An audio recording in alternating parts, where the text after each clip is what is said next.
is St. Louis Cardinals baseball, and tonight from Busch Stadium in St. Louis, an 11-game homestand begins tonight. It's the St. Louis Cardinals and the Philadelphia Phillies.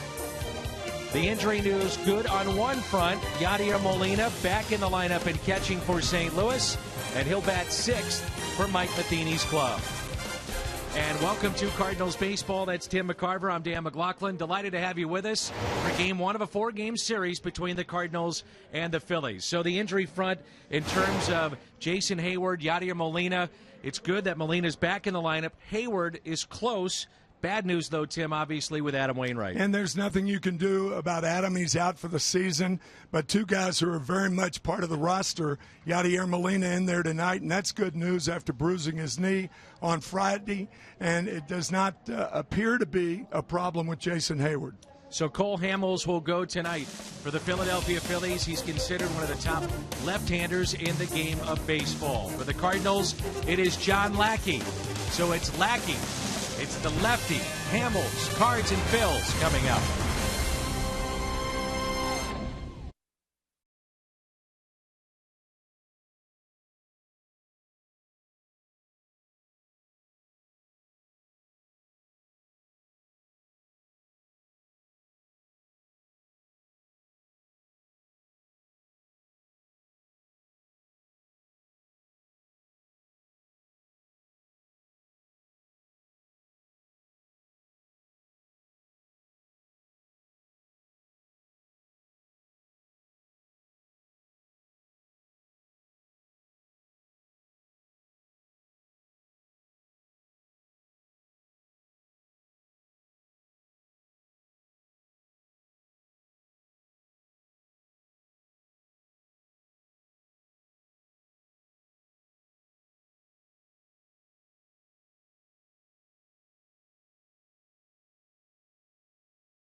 Left, and look at the ages, 23, 23, 27, and tonight's starter, the veteran 36-year-old John Lackey, 357 career starts, 153 career wins.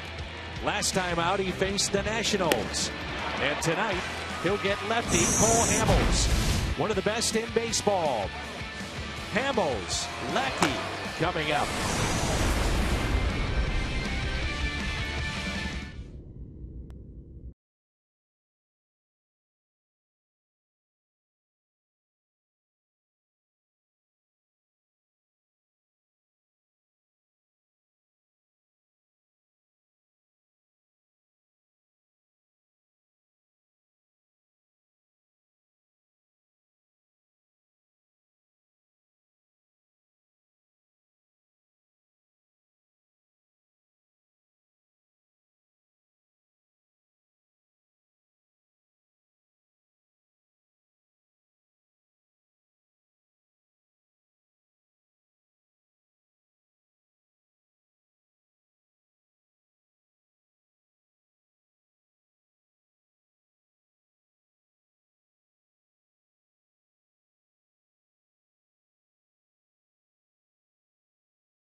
Going from right to left. And look at the ages, 23, 23, 27. And tonight's starter, the veteran, 36-year-old John Lackey. 357 career starts, 153 career wins. Last time out, he faced the Nationals. And tonight, he'll get lefty Cole Hamels, one of the best in baseball. Hamels, Lackey, coming up.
Brought to you by a reminder from Budweiser. Designate a driver and enjoy the great times. Save big money at Menards on all your home improvement needs. And visit your local Mid-America Chevy dealers for great prices on our all-new 2015 vehicles today. Beautiful night for baseball. A cool evening here in the Gateway City. And along with Jim Hayes, Tim McCarver, I'm Dan McLaughlin. Delighted to have you with us as we begin an 11-game homestand here at Busch Stadium. A look at the Phillies lineup. Ben Revere, Odubel Herrera, Chase Utley, Jeff Francoeur batting cleanup. Then Ryan Howard, Cody Ashe. So back-to-back St. Louis natives in the lineup for the Phils. Carlos Ruiz, Freddie Galvis, and the pitcher Cole Hamels. Well, John Lackey gets the call tonight, Tim McCarver. I know that 4.34 earned run average, 9 earned runs, and 4 of those happened in the third inning last week in Washington when John failed to cover first base. That cost him 4 earned runs as the Nationals tied it, but the Cardinals came back to win that game 7-5 in that brilliant performance by Colton Wong. The Hyundai pitch arsenal for Lackey coming into this ball game tonight, what he's done this season. The fastball, slider, he features the curve and changeup as well. Won't see that changeup very often. It's a Phillies team that is struggling in many regards, and in particular, offensively, with a .214 average as a team that's last in the National League. What may surprise you is Ryan Sandberg is tucked behind that dugout hole right there in the steps, but what may surprise you, Washington is hitting .218. This is a team that many thought would come out of the gates and run away with the East, and that's not been the case. John Lackey in this lineup will face 7 left-handed batters if you include Cole Hamels. The 0-1 pitch and a ground ball that's hit to second base. Colton Wong went away. The Cardinals defense behind John Lackey. Presented by Dobbs Tire and Auto Centers with Holiday in left, Jay in center. Mark Reynolds getting the start in right. He was in left yesterday. No Jason Hayward. It's Carpenter, Peralta, Wong, and Adams on the infield. And good to see Yadier Molina back in there behind the plate. Yadier Molina behind the plate. Mark Reynolds in right field. Only his second career start as a right fielder. Odubel Herrera. And that's strike one.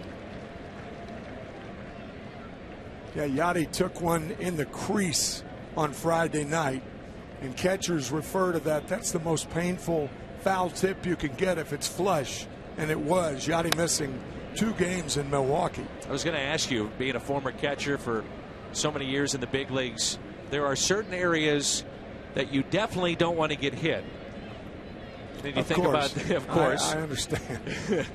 And then there's the crease area of the shin guard there that you're talking about. You can see that flap. It's the one next to the top flap. That's the crease inside there. There's a bit of an opening. It doesn't cover the inside part of Yadi's knee. And there's no protection there. And it seems like foul tips find that area often. 0-2 the count on Herrera, who's hitting .273. No home runs, and he's driven in 3.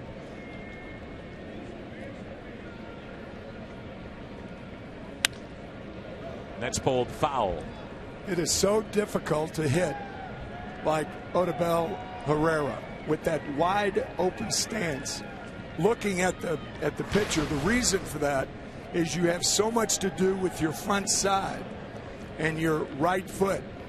You're seeing guys who elevate that right foot, but Herrera has to take it, even square it up, and then pick it up. The more you do, the more the ball has a chance to be on top of you. There's no doubt this is a Phillies team in transition. This is one of their new faces here in Herrera. Rule 5 player from Texas. Here's a 1-2. The Phillies really aren't sugarcoating it either, Tim. They know this is a transition era in their franchise. Could be a tough season. There are some chips that they still have. There's Ryan Sandberg, the Hall of Famer, former Cub and Philly. The 2-2 pitch. Into center field and a base hit. That drops in front of John Jay.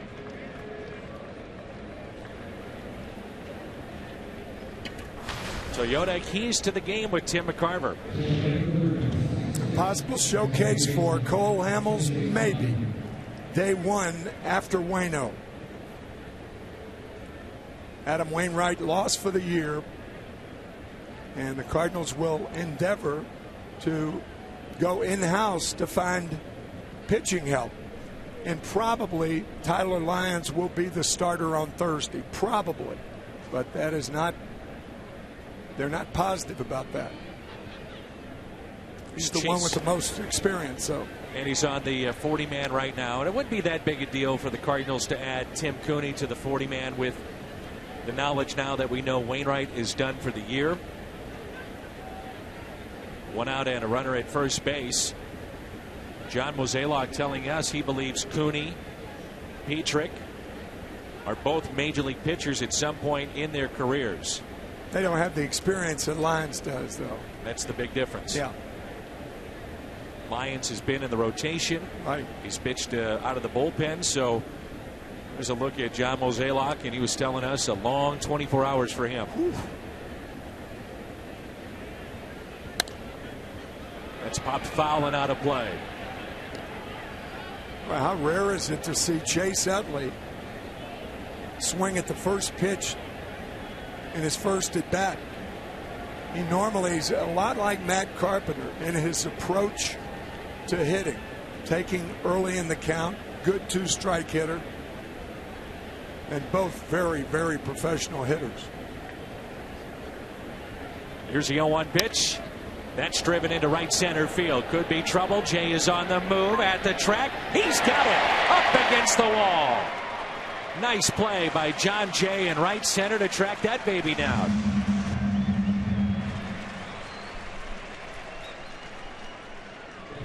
one of the more unheralded center fielders in the game, a guy who can play shallow and goes back on the ball exceptionally well.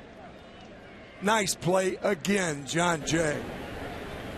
You could see Herrera even rounding the bag at second base. And now, remember, he has got to touch it coming back. Bryce Harper didn't do that in that Washington series, and it cost him last week. Jeff Francoeur, no surprise to see him go after a first pitch. He goes after everything. Right. It hits a ground ball to short. Phillies strand a runner. Cardinals coming up in the home half of the first.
First rolls in here at Busch Stadium.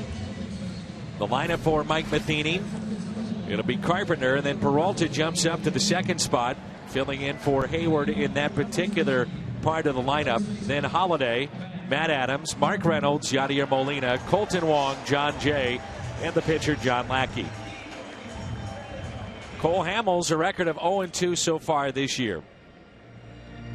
He's made 4 starts, 12 walks and 23 strikeouts.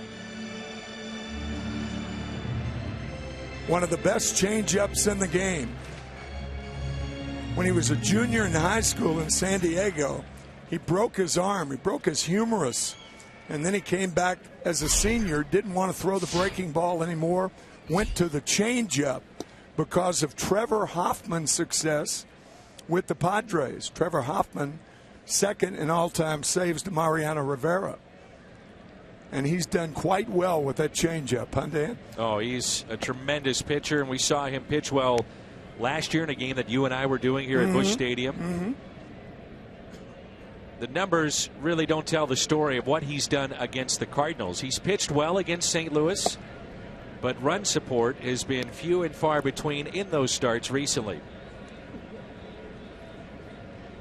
Brandon McCarthy, by the way, of the Dodgers, done for the year. Oh, boy. Reports that he will have Tommy John surgery, so could be another suitor potentially for Cole Hamels. That's a very, very good point. I did not know that about McCarthy. Just came out this afternoon. Oh, boy. A 3-1 pitch. After overcoming being hit in the head and brain trauma, and now he has to undergo Tommy John surgery. That's tough. And McCarthy also has dealt with the fracture in the shoulder that Michael Wacha is dealing with and will deal with. Pitch that's up and popped up into shallow left. Calling for it, the shortstop. Jumping for it, Freddie Galvis near the line. So as Tim mentioned, the changeup is just a terrific pitch. The Hyundai pitch arsenal for the lefty. Fastball, changeup, cutter. They say he's been leaving that cutter up at times this year, and that's when he's gotten into trouble. And he also features a good curveball, too.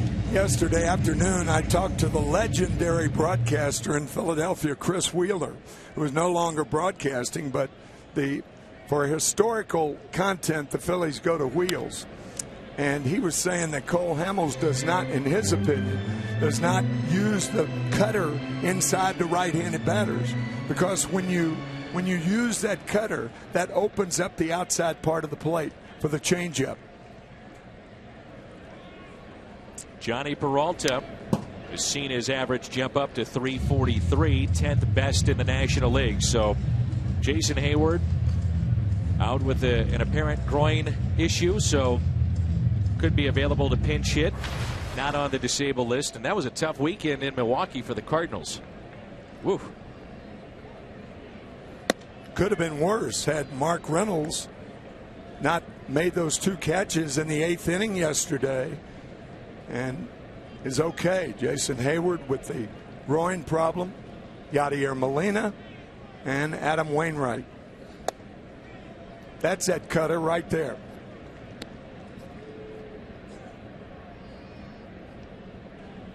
Two balls and 2 strikes. The Cardinals have 3 in the top 10 in the National League in hitting.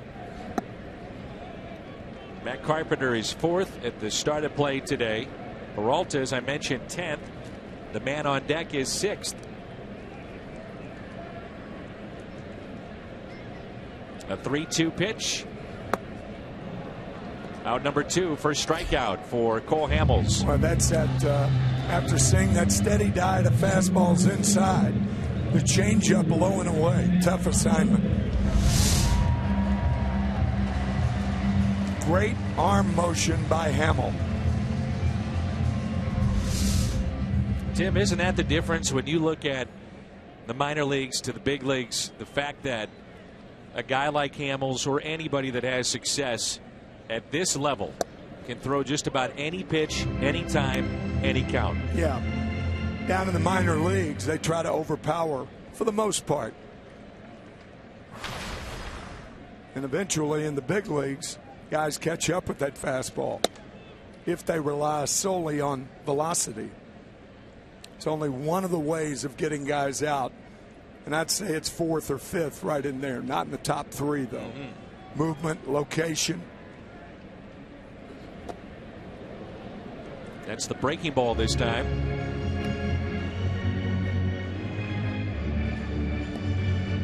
One ball and 2 strikes. Johnny Sain, the great pitching coach, great pitcher, used to talk about pitching being the art of fooling the hitter. I think that's a great description of Cole Hamel.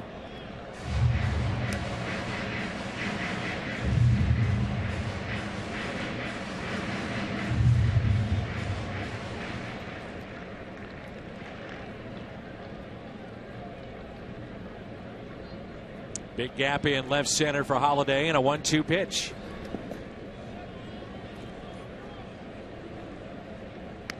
Last time we saw Matt at the plate was on Saturday night. And Jeffress, the first pitch coming out of the bullpen for Milwaukee. The ball was hit by Holiday for a 3-run homer in right center. Yesterday, Matt, the day off. The 2-2.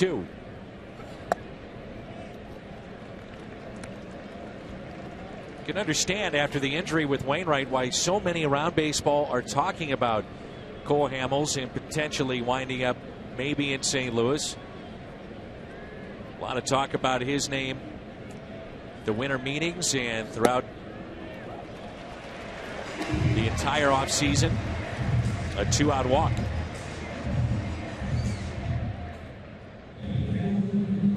Cole Hamels does in his family. He has 3 children, and Heidi, his wife, is from St. Louis. But he's from Southern California, which adds more grist, or at least as much grist as him going to the Dodgers as opposed to the Cardinals. And they have property in the state of Missouri, too, so that's something to think about as you see the shift here with Matt Adams. I wouldn't shift this much on Matt Adams against a left-handed pitcher. I think he's more inclined to push the ball the other way or bunt it. This might be the first real shift we've seen against Adams. Yeah, a lot of teams are playing him well off the line at third. And then your shortstop is about the middle of the diamond. And then your second baseman is more towards the line and on the outfield. But this is as pronounced a shift we've seen. No balls and 2 strikes. The Cardinals in spring training encouraged Adams to bunt more, to work on this particular spot, that if the shift is going to be that much to the right, lay down a bunt. You don't even have to drag the ball. No. You can give it away and bunt it down the third base line. And that's held on to by Carlos Ruiz, and a strikeout. 2 in the inning for Cole Hamels.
Two veterans, Lackey and Cole Hamels, and here's Ryan Howard from Lafayette High School right here in St. Louis.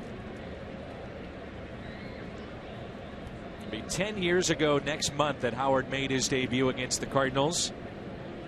He took Jeff Suppan deep in the second inning, and he has tore up St. Louis pitching in his career. Ironically enough, the third baseman when he made his debut that night is now a bench coach for Mike Matheny, and that's David Bell.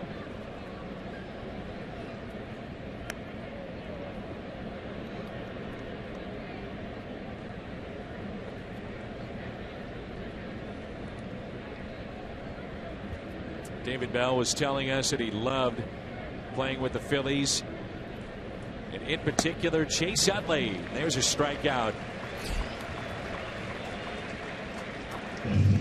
Ryan Howard has now struck out 19 times to begin the year. And speaking of Achilles tears, after the Game 5 in 2011 with Chris Carpenter on the mound, Ryan Howard made the last out of that division series and went down like he'd been shot in the left foot. An Achilles tear. And really, this is the turning point of two franchises. Howard going down. The Achilles in what was an epic matchup that night with Halladay and Carpenter. Unbelievable. It's one of the great games we've seen in years. Ever. So I talked to Ryan Howard. Here's Cody Ashe, another St. Louis native, about his Achilles injury. He was in the clubhouse, and he said he wanted to reach out to Adam Wainwright if he was at the ballpark today. And according to Ryan, he said the hardest part for Adam Wainwright won't be the physical rehab. He said that really, it's not as intrusive as you might think other injuries are in terms of coming back. He said this one is fairly easy because you wear a boot as Ashe draws a walk. And then at that point, you lift the leg once you get out of the boot in your shoe. Toes down. Toes down. Right. He said the issue that he'll have, just like anybody that's coming back from Achilles injuries, and Ryan talked to a bunch of them, he said, and here's Carlos Ruiz, longtime catcher with the Phillies, he said it's the mental side. You know, just simply walking and thinking about a misstep and what's going to happen until you feel you can trust your body. And I find it really interesting, Tim, is that Ryan said for him, his weight is on the back side, so the left. It was his left Achilles tendon and on both Wainwright and Howard. Right. And so he's saying for him being a left-handed hitter, his weight is back there. He said that's where my swing is with the torque. He said it was very tough for him to get back there. There's a base hit into right field. Will they run on Reynolds? They do not.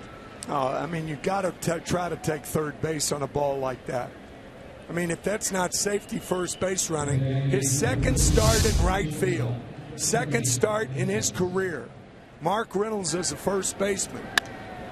How in the world can Cody Ashe stop at second base with your eighth place hitter up and only one out? Just where you try to get to third base to score on something other than a hit. Everything points to going to third. There wouldn't have been a play on him, by the way. No. So here's Freddie Galvis, and just to finish the story with Ryan Howard, he said with Wainwright and that being his landing foot when he strides as a pitcher, brought a very interesting point. He said you've got so many pitchers that when they land, there's the hole that develops on the mound. He's going to have to look at that. You know, he's going to have to think about those little issues that are taken for granted day in and day out. So time will tell. Best of luck to Adam Wainwright. 2 down. Wow, this is kind of spooky. Now you're talking to Ryan Howard down in the Phillies clubhouse. I was talking to Gordon Lakey, the director of scouting for the Phillies, and he said the same thing. Is that right? Yes. That he thinks Wainwright's stride will be affected. And that, for the most part, is what Howard said. Hamels to short and a force play at second. We head to the bottom of the second here at Busch Stadium, and there's no score.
Against Cole Hamels, and we say good evening to Jim Hayes. You've been busy, Jimmy.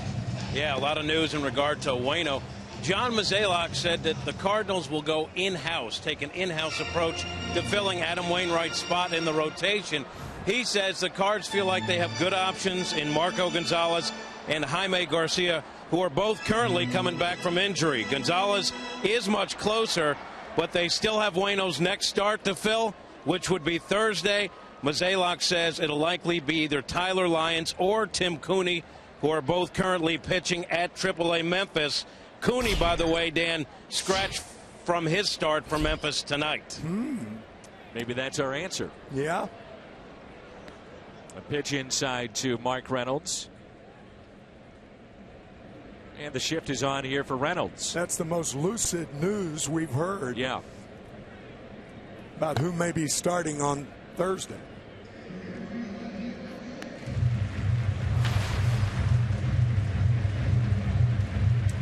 The last two spring trainings have been good for Tim Cooney. He finished up last year, last 2 months at Memphis, pitching really well. And I asked him, I said, what was the difference for you in spring training? And we were talking right before he was sent down. I said, what was the difference for you at the end of last year in the minor leagues and what you're trying to work on this year? And he said, fastball command. He said, once I started to be able to really locate my fastball, everything was off of that, which we hear all the time. Well, everything goes off the fastball. Exactly. The easiest pitch to control. There's a big swing and a miss and 3 strikeouts for Cole Hamels.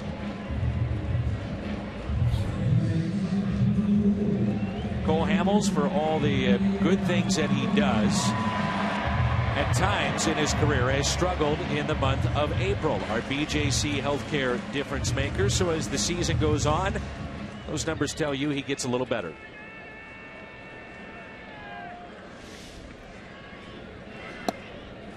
Nice round of applause for Yadier Molina.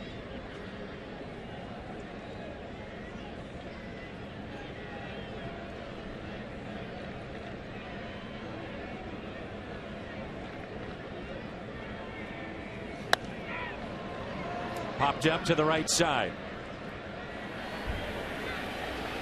Chase Utley is there for out number 2. The Phillies defense. Revere, Herrera, Francoeur, great arm in right. Ashe, Galvis, Utley, and Howard on the infield. Carlos Ruiz is behind the plate. Dobbs Tire and Auto Center's Phillies defense.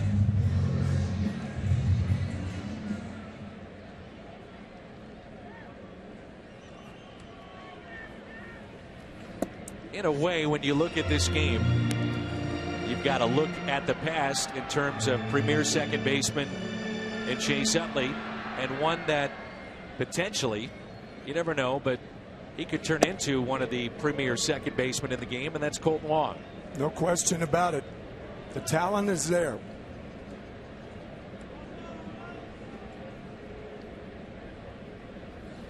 I think we've seen Colton Wong. Great example of that was last Wednesday night in John Lackey's last start. 3 brilliant plays on defense. It's the routine plays that are brilliant in the game. Not necessarily the exceptions, but the things you do every day. 2 strikeouts in the inning. Lackey back to work when we come back.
Cardinals baseball is brought to you by Infinity. Visit your local area Infinity retailer for a test drive today. Jack's Hottest Sandwich is back. Head to Jack in the Box for Jack's Blazing Chicken Sandwich. And by Steel Outdoor Power Equipment. Quality, reliability, and value. Find a servicing Steel dealer at steeldealers.com or search STIHL.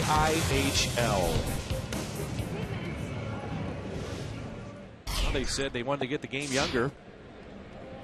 There you go. There you go. The top of the lineup that John Lackey will face. 1 ball and 1 strike. That looked like pureed carrots. It didn't look. It was.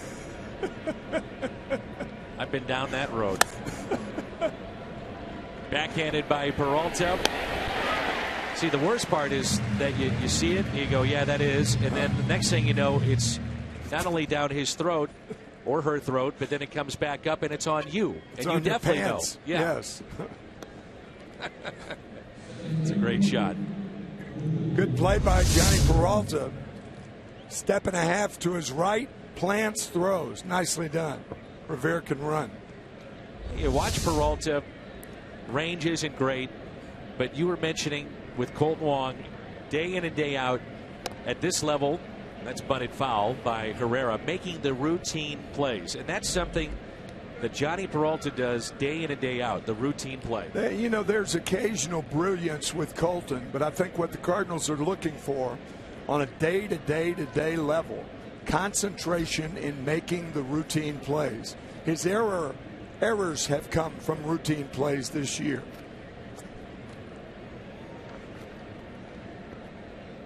Constant concentration. That's what Jose Oquendo preaches.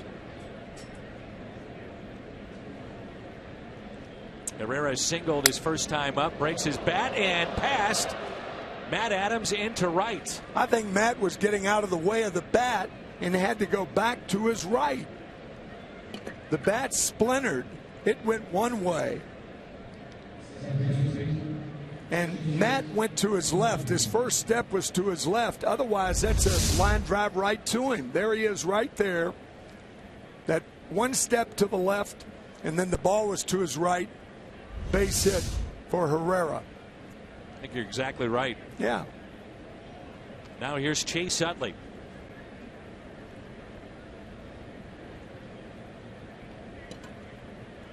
Took a fine play by John Jay on a catch off the bat of Utley in right center on the track his first time up. And he looks at strike 1.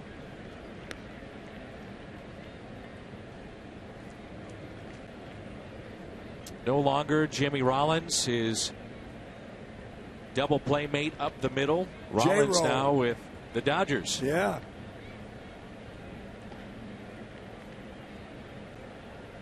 Still some familiar faces on this team. Utley, Howard, Ruiz, Hamels.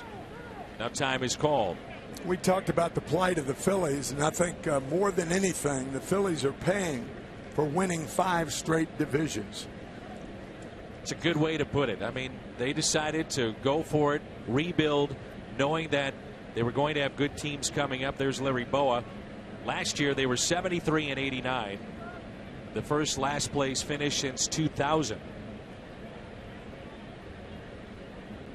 Between 2007 and 11 was when they had that great run. 5 division titles, 2 pennants, and a World Series. Their start this year, 7 and 12.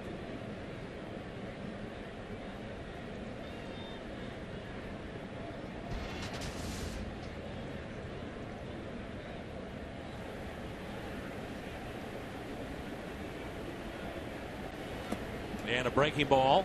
Swung on and missed. No balls and 2 strikes. You know, that was a balk right there because John Lackey did not stop. Yeah, it looked like he quick It almost pitched looked like a windup. Yeah. John concerned, obviously, about Herrera's speed at first base. And he didn't stop. Just hopeful that, you know, they don't call that balk as much anymore as they did 10 years ago. Well, if Bob Davidson was here, he'd say, Tim McCarver, hold on. Hold on, Bubba. Balk and Bob would have been all over it.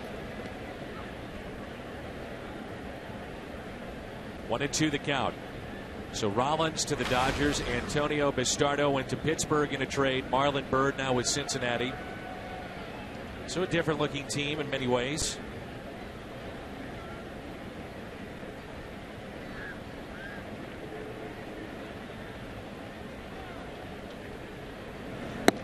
Two and two.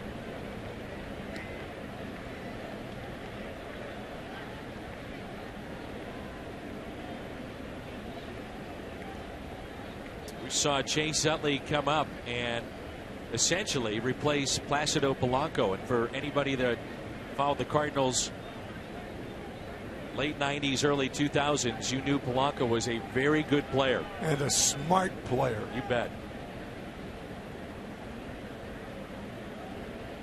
The 2-2. Herrera had started towards second base, then stopped. Drafted by the Phillies in 2000. The Major League debut in 2003. You know, we showed that highlight with Ryan Howard going down against the Cardinals, and the franchises went in different directions. A couple of pitchers, that game affected them as well. Chris Carpenter really was never the same after 2011. Neither was Roy Halladay. Runner goes, and only play for Wong is to go to first. They get Utley. The routine plays.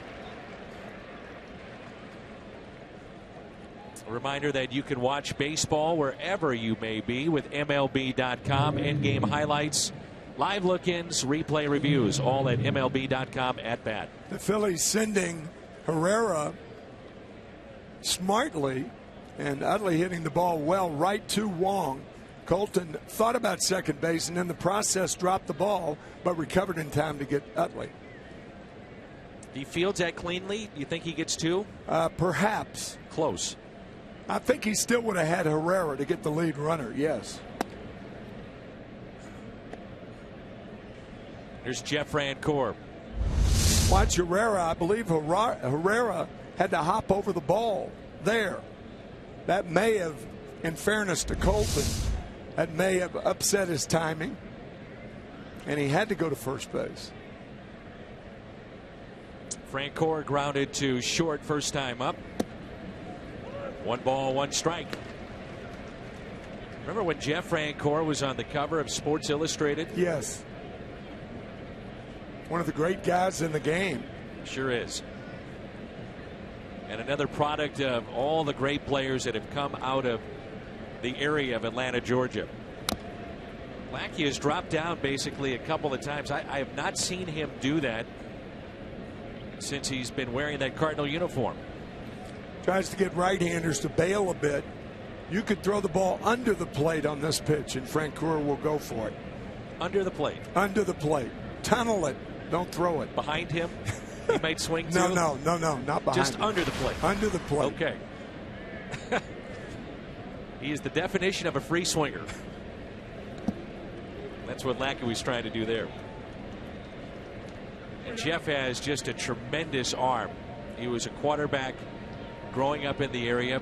Many believe he would have been one of the top college players coming out of high school if he decided to go football. Last year, he was reassigned, a word that players hate, reassigned to El Paso, and he pitched in 8 games. We saw him at the end of last season with San Diego, face the Cardinals. Long look by Lackey and a 2-2. Up the middle, Wong backhands and makes the play. Midway through 3, and there's no score here at Busch.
Did he tie Willie Mays on the all-time home run list? Plus, the Bucks and Blazers try to avoid elimination in the NBA playoffs. You can see Fox Sports Live tonight on Fox Sports 1 or see it simulcast right here on Fox Sports Midwest.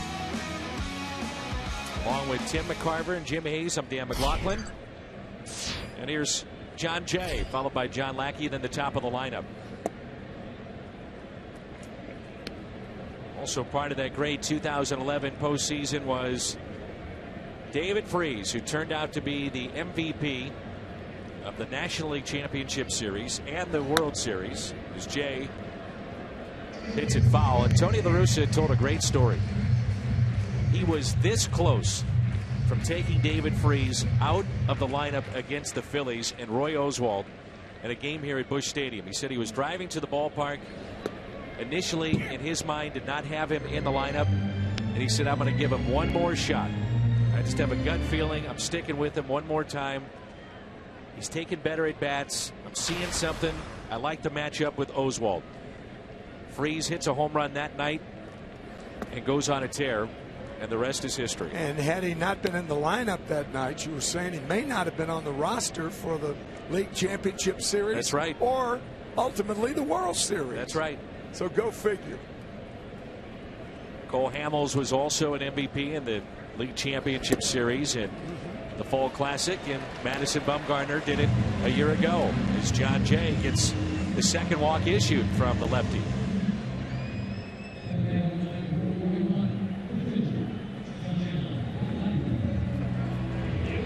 John Lackey bunt the ball to first base. No other alternative. Make Ryan Howard make the play for what we've been talking about for the last inning and a half. Lackey has one sacrifice this year, 0 for 6 at the plate.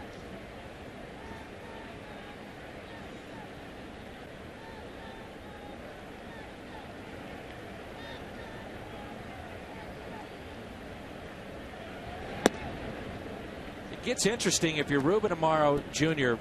Clearly, he held on to some of the players that got him into postseason play too long as they aged, and then their value dropped significantly. Guaranteed contracts, too. That hurts. So Ryan Howard, Chase Utley.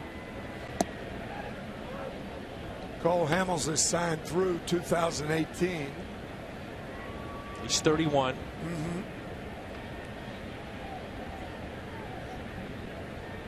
One ball, one strike. Lackey to bunt again. And that's strike 2.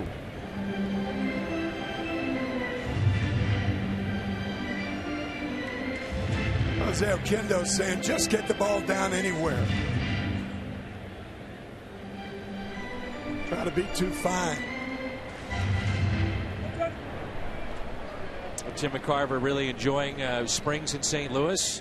Plenty of pollen to help those allergies. Yeah, I asked the indulgence of our listening audience. I apologize for this, but I was attacked in Washington. By the way, how was your dinner with George Will?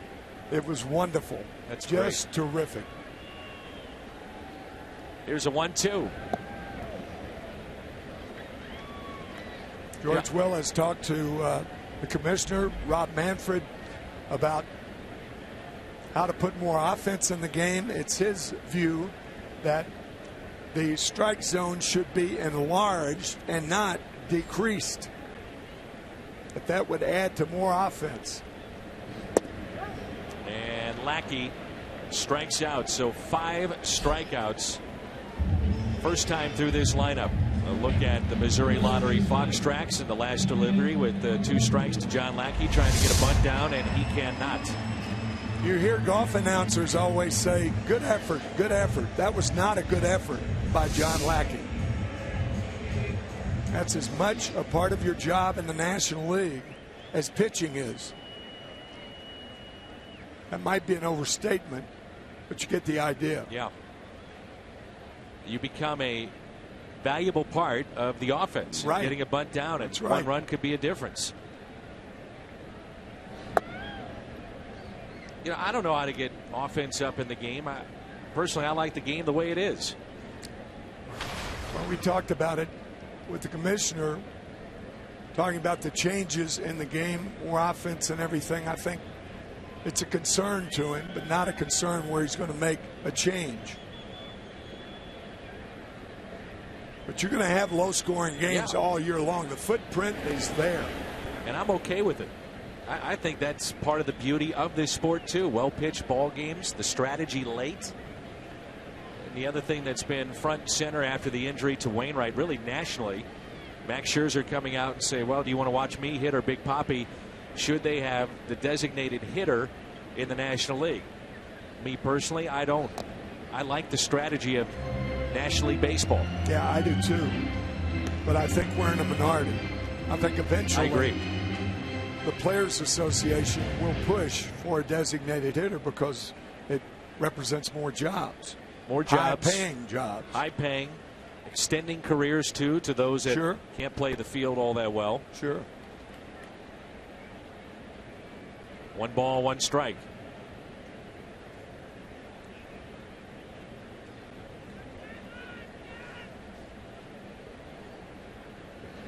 I found this incredibly interesting in talking with Ryan Howard about the Achilles injury. He said the doctors told him, and he said, this is my doctors telling me. They said, if I didn't injure it then, it was coming with his Achilles. Man, they could tell that. They could tell. And he said, it wouldn't surprise me if that was the same thing with Adam Wainwright. So whether he did it at the plate or fielding a ground ball. A throw to second, and Jay is out. Strong throw by Ruiz. I found that incredibly interesting. That was a strong throw on a very difficult pitch because the pitch was inside. You don't know how tough that is, folks. He had to dodge the hitter. The pitch was down and in. He had to backhand the ball, and with one step threw a strike to second base. The 3-1 pitch. And a strike. So now, as part of your physical, I guess we're going to have x-rays of our Achilles heel. I've got enough stuff that I'm x-raying and he's being examined. Yeah, if it blows out, it blows out for me, you know. I just have to get to the booth. There's a base hit into center field.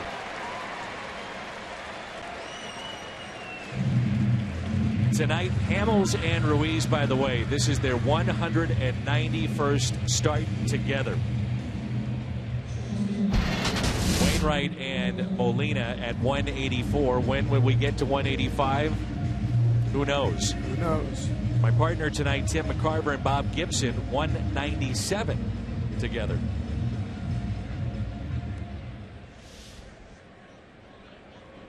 But if you don't think sacrificing is important, think about this inning. Walk to Jay, strike out trying to bunt 3 times by Lackey, base hit Carpenter after Jay was thrown out stealing on the hit and run. Cardinals' first hit off the bat of Carpenter here in the bottom of the 3rd. And you know, Dan, when you think about it, no team affords the luxury of not being able to sacrifice because of the way the game is played. There's your run. Yeah. Well, the run may have been with Matt Carpenter. How about Carpenter there with 2 outs, testing Jeff Francoeur on the broken bat single off the bat of Peralta.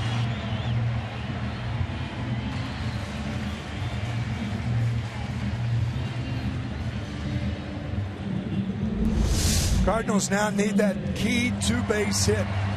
Or 2-out hit, I beg your pardon.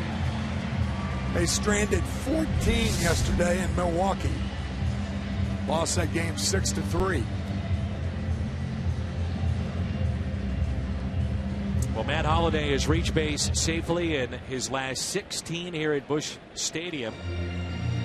And hitting .380 in this stretch. Off to a good start. Runners in scoring position. One of the best in the league right now at .583. He walked his first time up.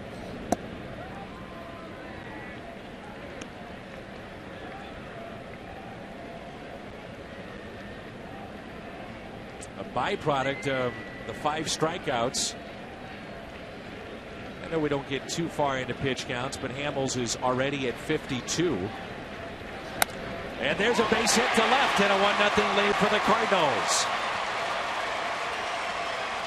Holiday, his 11th RBI this year. All this done with 2 outs. The single by Carpenter, base hit by Peralta to right. Holiday, RBI single to left. That's a fastball right down the pipe. I beg your pardon. That looked like a cut fastball. On the inside part, Holiday delivers a big 2-out base hit. Here's Adams with runners at first and second. Struck out swinging first time up. Now with runners on, the shift looks more like we've seen it throughout the year.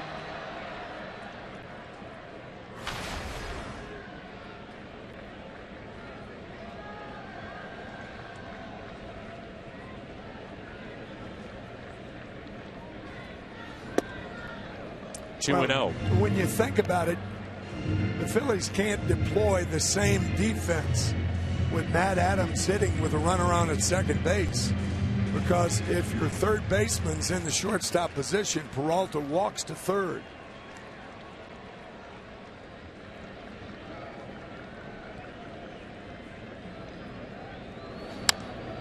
We talked about this last year to some degree, that at least in my view, the biggest reason the shift is a problem for left-handed batters is it's taken away the hit up the middle. You could see Freddie Galvis, he'll be almost right behind the pitcher when this ball is delivered. And that hit was a hit for 100 years. But with the shift, it's not a hit anymore. And if you look at the spray chart with Adams, when he makes outs against the shift, that's where it is. That's up the middle. Right, up the middle. That's right. You know, you'll see him occasionally pull it to second base where Utley is on the outfield grass, but many times it is that shortstop that's up the middle. The 3-1. And he walked him.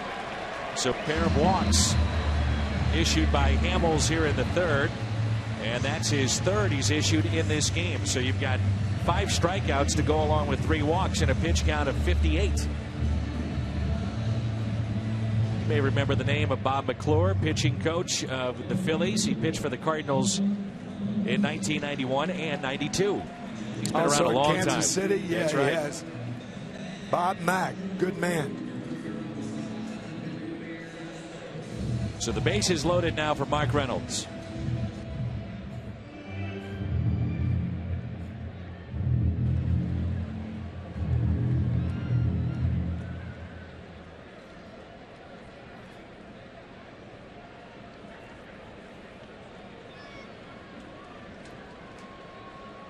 Reynolds 0 for 1 with a strikeout back in the second.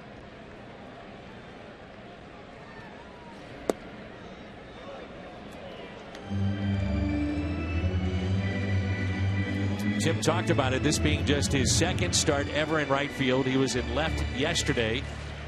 A couple of adventures on plays out in left field, one against the wall. Then the next man put one down the line he made a fine play on. He's primarily been an infielder. Third baseman, came up as a third baseman with Arizona, can also play first, but the outfield is a little bit of foreign territory for him. Owns 3 grand slams in his career.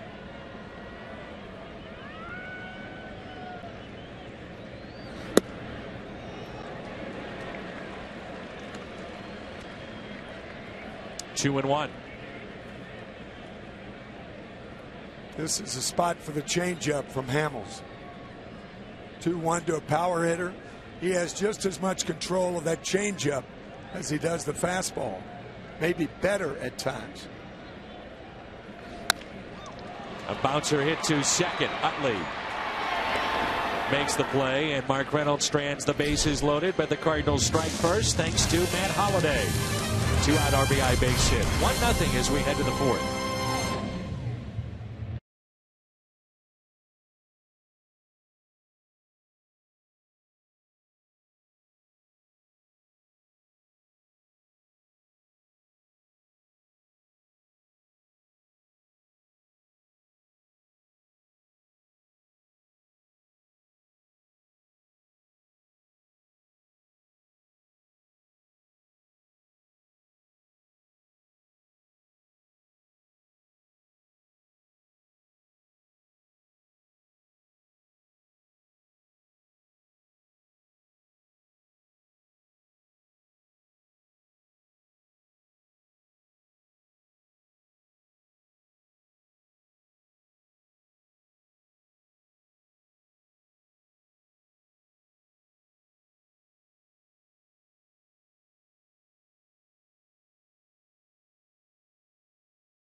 Cody Ashe and Carlos Ruiz.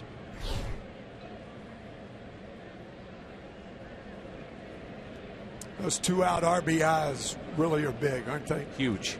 You know, not all RBIs are the same. You have a ground out RBI with the man on third and less than 2 outs in the first inning. Howard to first, and his counterpart Matt Adams puts him away. But the 2-out RBIs, where you have to have a hit to score a run. Big hit by Matt Holliday. Especially the way that inning was unfolding for the Cardinals. Yeah. Missed right. bunt, caught stealing. Cody Ashe. Talking with him in the clubhouse before the game. And Tim, one of our favorites, you know him way better than I, but he said Mike Schmidt has been huge in his career. And something that the Phillies did this year was try to get with individual former Philly players, some of them legends like a Mike Schmidt. He is a legend. Greatest third baseman in the history of the game. And Ashe hits it out of play. And basically just have those guys get in the hitting groups and watch them. And then Ashe also worked with him defensively. And he says he talks to Schmidt a couple of times a week, whether they're home or road. He said he's been extremely influential in his career.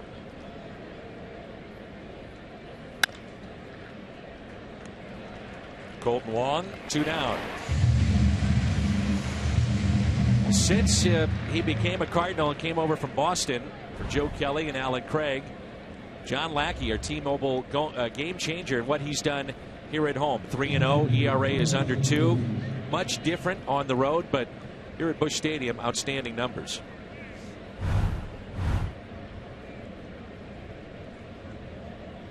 It's nice to see and hear that Mike Schmidt is a part of the broadcast in the weekends for the Phillies, and I'm sure their fan base enjoys that.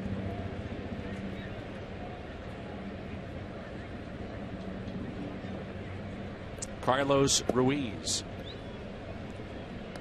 Carlos really one of the unsung heroes over the stretch of games and championships that they had. Tough to age as a catcher. And a base hit into center field. He's 2 for 2. You know what I mean? You seem to age a lot quicker behind the plate. You get a decade out of work from a #1 catcher, and that's a ton of years. How'd you do it for 20 then? Well, I ran into a left-hander with a good move to first. Caught Steve Carlton for the last 4.5 years. I couldn't throw the ball 10 feet. Everybody knew it, but I told Lefty, I said, if I'm going to catch you, you better come up with a balk move to first. And in 1977, he set a record with 11 balks. Is that right? Yeah. I told him I wouldn't have thrown him out anyway, but I could still hit and I could still run. Those great Philly teams in 76, 7, and 8 won 101 games 2 years in a row. There's Freddie Galvis. See, you're one of the great voices of the game and analyst ever, and that's why when we were in Washington, I said, Tim, have you ever had the yips? You said yes, and you really broke it down for me. I said, how'd you get rid of him? He said, I got traded. That's right. We're on to the next batter. That's right. I had the yips as a thrower behind the plate. You really broke it down for me. That's how you get rid. You just get traded. That's right. Start your path anew. I was expecting you to really break it down, tell me what you did. You were on the backfield at spring training. Well, no, I got traded. I told you last week that Lou Brock tried to help me in 1969.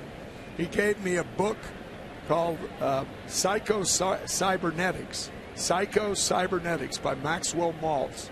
That was the most confusing book I've ever read in my life. If I was having problems before then, I had a ton of problems after I read that thing.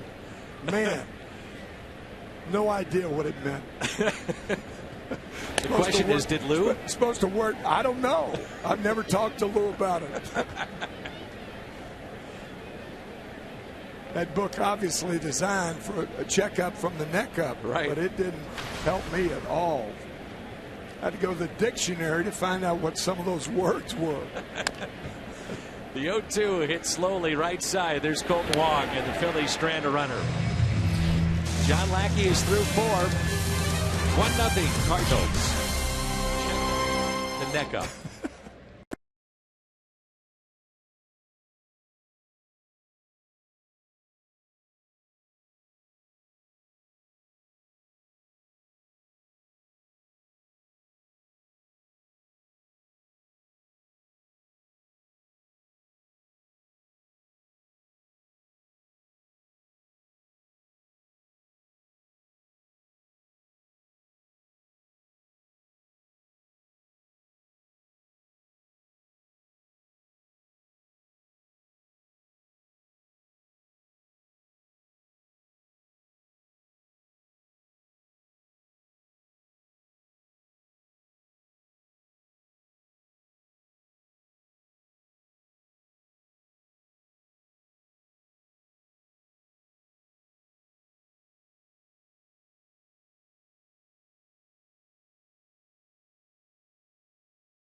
Scores 6. Any size drink is just 50 cents the next day.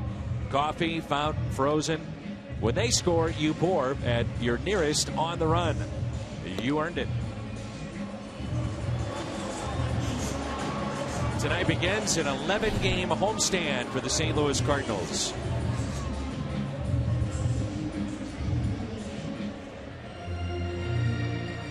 Molina, Wong, and Jay.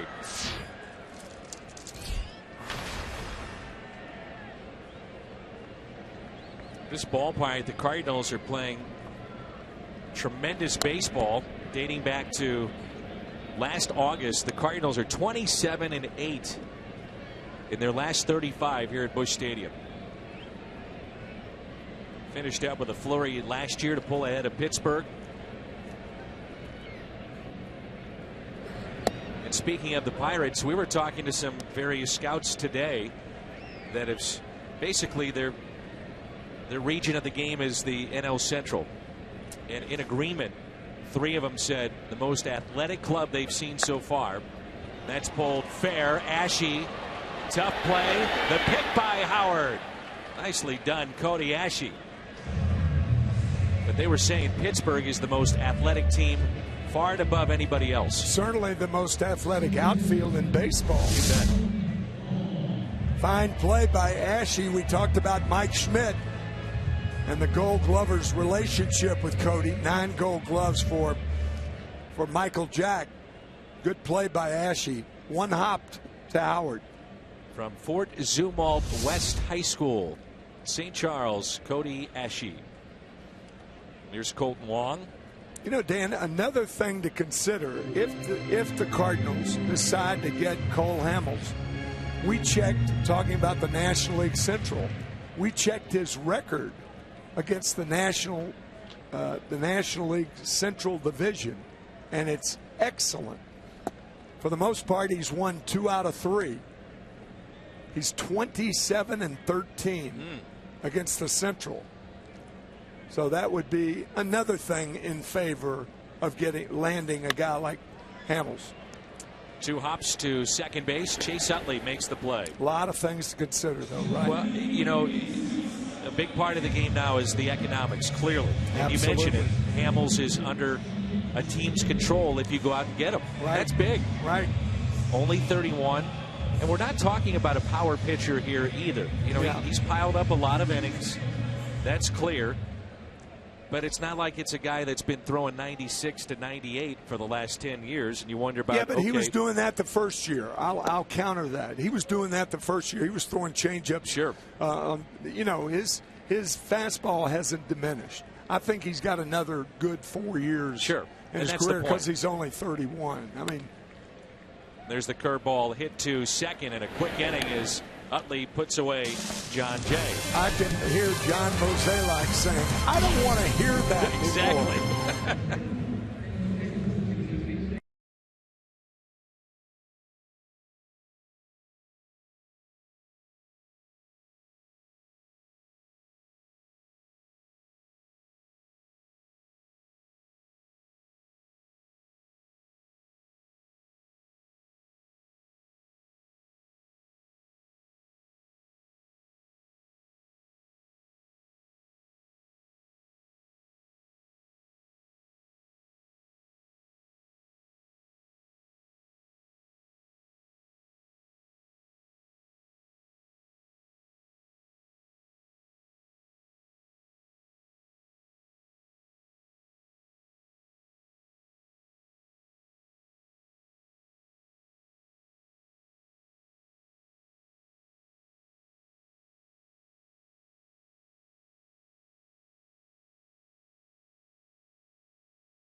He was 15-15 on a poor team, and his ERA was only 2.46.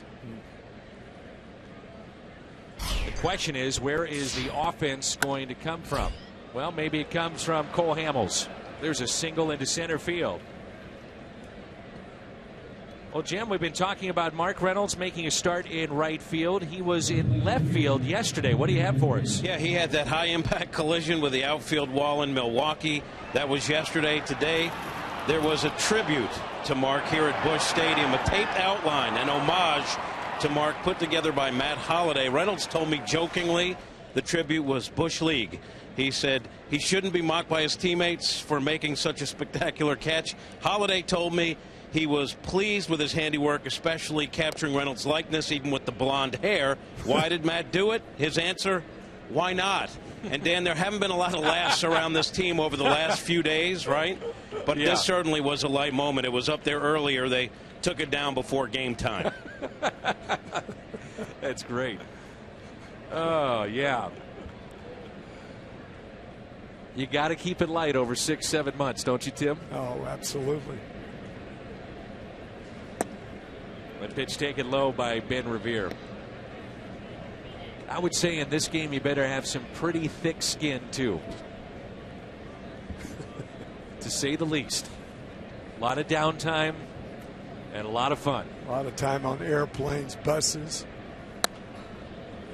Biggest prankster that you played with? Well, I don't know about defined a prankster. I don't like the term prankster. Okay. Jokester. Joe Horner was one of them, right up at the top. I'll tell you after this pitch. Here's a 1-2. We were in the outfield shagging at Dodger Stadium, and Joe Horner said, how far is that stadium club out there? It's 5 in the afternoon for an 8 o'clock game. Somebody said, Bob Gibson was standing right next to him. And we said, I don't know. He said, I bet I could break that window. He broke the window. Really? This was before anybody was staying there now, right, obviously. Right. He had no idea. Oh, back to Lackey and a double play. Self-defense, and it turns into 2. Instead of first and third and nobody out, 2 out, nobody on this play by Lackey. That was a tracer hit back through the middle. Watch Lackey.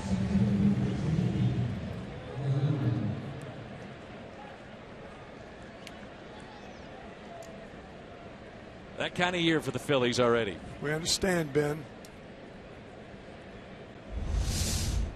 So Mr. Horner. Horner hit the glass, threw it in right field, hit the glass shattered. We had no idea. We thought it was unbreakable glass, all of us. And naturally, we all wandered away from Joe Horner and left him naked in right field. Just let him stand by himself. Right. And sure enough, the Dodgers sent him a bill for $250, Did they really? $300. Yeah. Yep. That Here's was the last that happened. Oh, what a play here by Carpenter. Gets up. Oh, what a play. The defense shining by the Cardinals here in the 5th inning. Playing in a diving stop and takes away an extra base hit from Herrera, who can run.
With 8 gallons or more now until September 24th, and receive up to 50% off on a pair of tickets to a Cardinals home game. For more information, visit cardinals.com/Phillips66.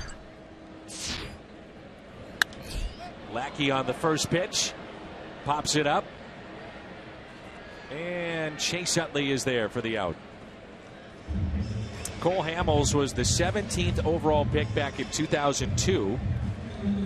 Now the Cardinals' connection to the first round of that year, as you see Lackey pop it up, is that they didn't have a pick. However, remember Khalil Green, the shortstop with San Diego? Sure. He was picked 13th overall that year. Kahlil. Correct. And the Cardinals in their minor league system have Scott Moore, who was the 8th overall pick by Detroit as a shortstop, and he's now playing first base, third base in the outfield at AAA Memphis. Left-handed bat, had a good spring. Right. If you're wondering, Brian Bullington was the #1 overall pick by Pittsburgh that year. Brian Bullington. And you wonder why they lost for 20 consecutive years. You miss on top picks, not going to have success. And that's what the Phillies have done. That's slicing, and that's fair. Past Revere. And Carpenter in at second base. reaches out for the 0-2 pitch and his 10th double this year. Matt Carpenter's the best two-strike hitter in the major leagues, I think, right now. No doubt. Fastball inside, going the other way, tailing away from Ben Revere.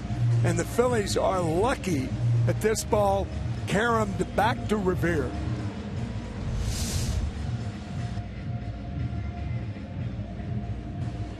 Or that ball may have bounced over the fence or may have rattled around in fan interference, perhaps. I lost the ball. I'm not sure it stayed on the field or bounced in the stands. We will find out, though. Here's Johnny Peralta.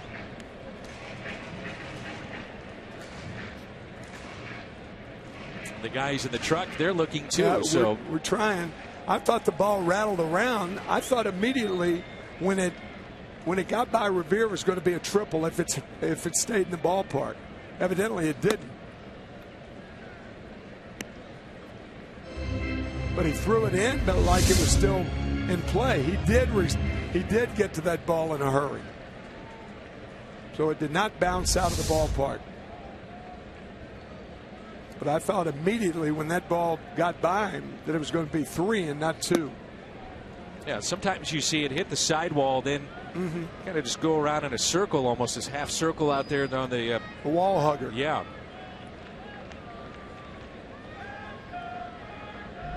Great effort, came up just short. He also was playing him near the line, but with 2 strikes, right? By 1 step short. And Carpenter, another multi-hit game. And for Matt, who's standing at second base, now with 13 multi-hit games to start the year.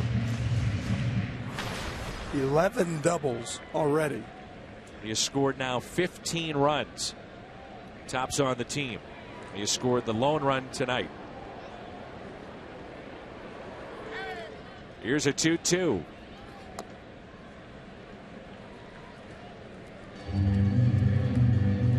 Be interesting year many ways for Cole Hamels. You don't know if he stays here with the Phillies, but also I wonder in the back of his mind he feels he has to throw deep into a game 1, but 2, I mean he can only give up a run or 2 because of the offense of the Phillies. They're just not scoring at all this year. No. And hitting just above 200 as a team. As Peralta strikes out, it's a lot of pressure on him going into every start. What's on tap is presented by Budweiser. Will come your way at 6:30. Severino Gonzalez making his major league debut against Michael Wacha. Wacha is 3-0. 2 wins over Johnny Cueto. A win over Max Scherzer. And Wacha 3-0. Carlos Ruiz out to talk to Cole Hamels. They're not going to pitch to Holiday. I think he talked him into it. It's pretty easy, really, with Matt Adams on deck.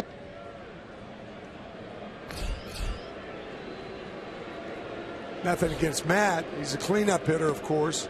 But lefty on lefty, you play the percentages. Easy call. 4th walk issued by Hamels, first intentional.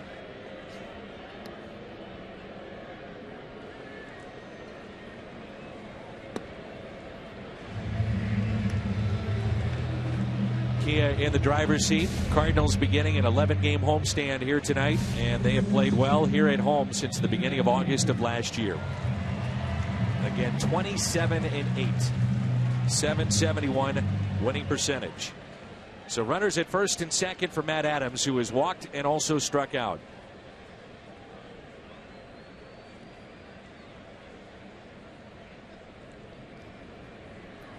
Two outs, 2 on. And the all-important strike 1. Biggest pitch in the game. You would think, especially with a guy like Adams that struggles against lefties. Now 0-2. Cardinals, as Tim mentioned, left 14 on yesterday, but they did win the series over Milwaukee, 2 out of 3. 5th straight series win to start this year.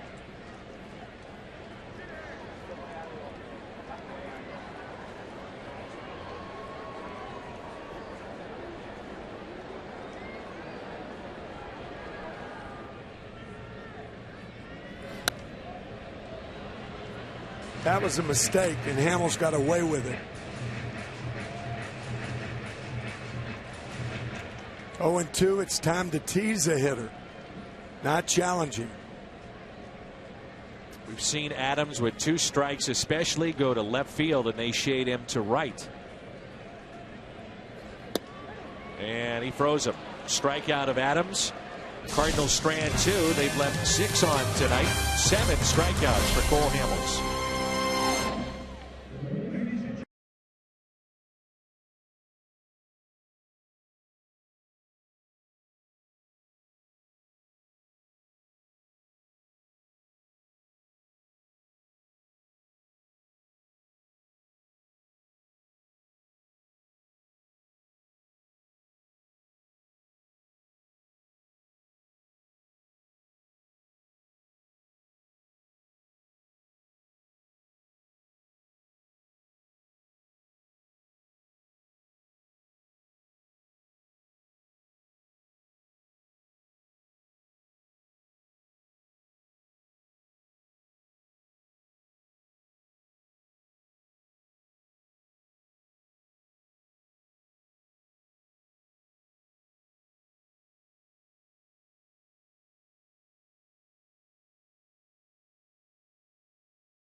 Miss a moment of Cardinals baseball this Friday, May 1st. 25,000 fans entering with a ticket receive a portable phone charger courtesy of AT&T. Tickets at cardinals.com/promotions.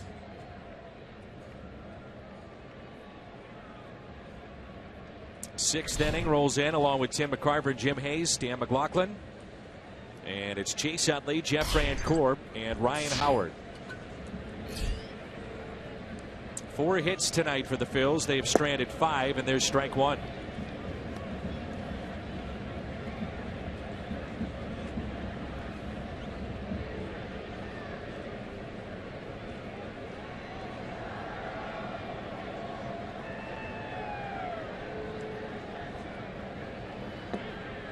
Changeup taken low.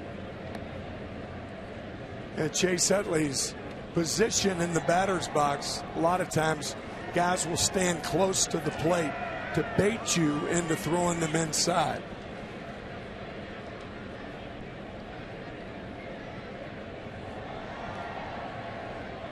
Rule of thumb with hitters: if they stand away from the plate, they like the ball away. If they stand close to the plate, they like it in. Chase Utley, an inside hitter.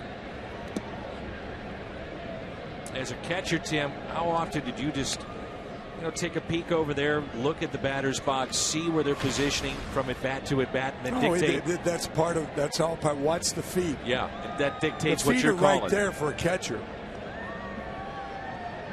See, a guy on top of the plate, he's got to be quick enough. He's not going to make it in the big leagues if he can't handle the inside pitch. And a guy who stands away from the plate, you're not going to be able to pitch him away because that's where he wants. He wants to bait you into throwing him away, thinking he can't reach it. You stand that close to the plate, you've got to be quick. And Utley is.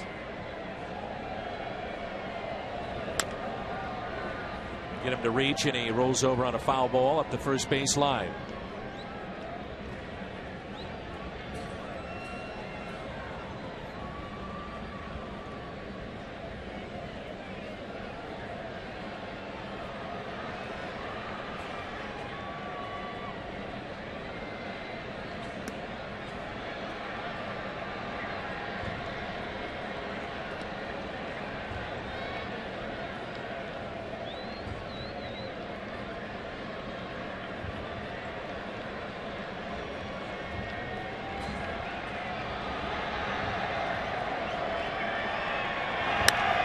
the 2-2 is hit out to deep right field. John Jay on the move, at the track, at the wall, and he's got it.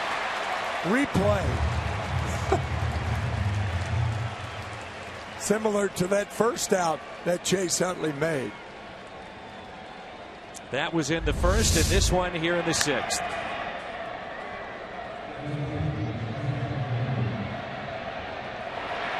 Almost the identical spot. Yeah. See him check the warning track, looking down, looking up, one out. There's Jeff Francoeur. I just don't think John Jay gets enough credit for how well he plays defensively. He's not the fastest guy. The arm is not one of the better arms in the league out there, but he makes the plays. He gets good jumps. Would you agree with that? Yes. He does not have a strong throwing arm. Neither does Matt Holliday. Jason Hayward, by far, the only outfielder that can throw for the Cardinals of their starting three when he's healthy.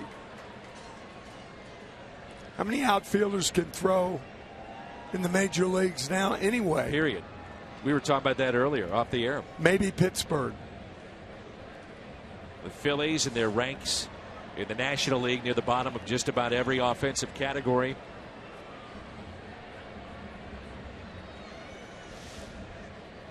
And here is Ryan Howard, who is struck out swinging and also grounded out. Hits it the opposite way. Matt Holliday is there. And a 1-2-3 inning for John Lackey. Nice play by John Jay in right center midway through 6.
John Orff.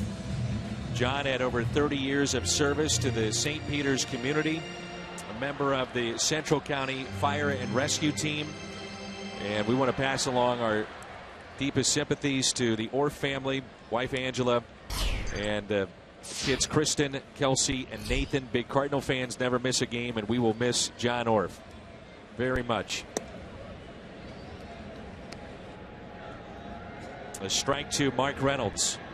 Reynolds is 0 for 2. He is struck out and also grounded out with the bases loaded back in the third.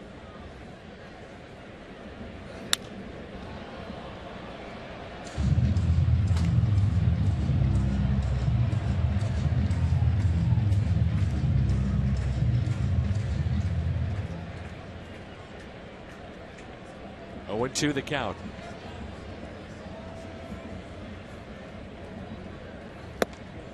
And that pitch taken high.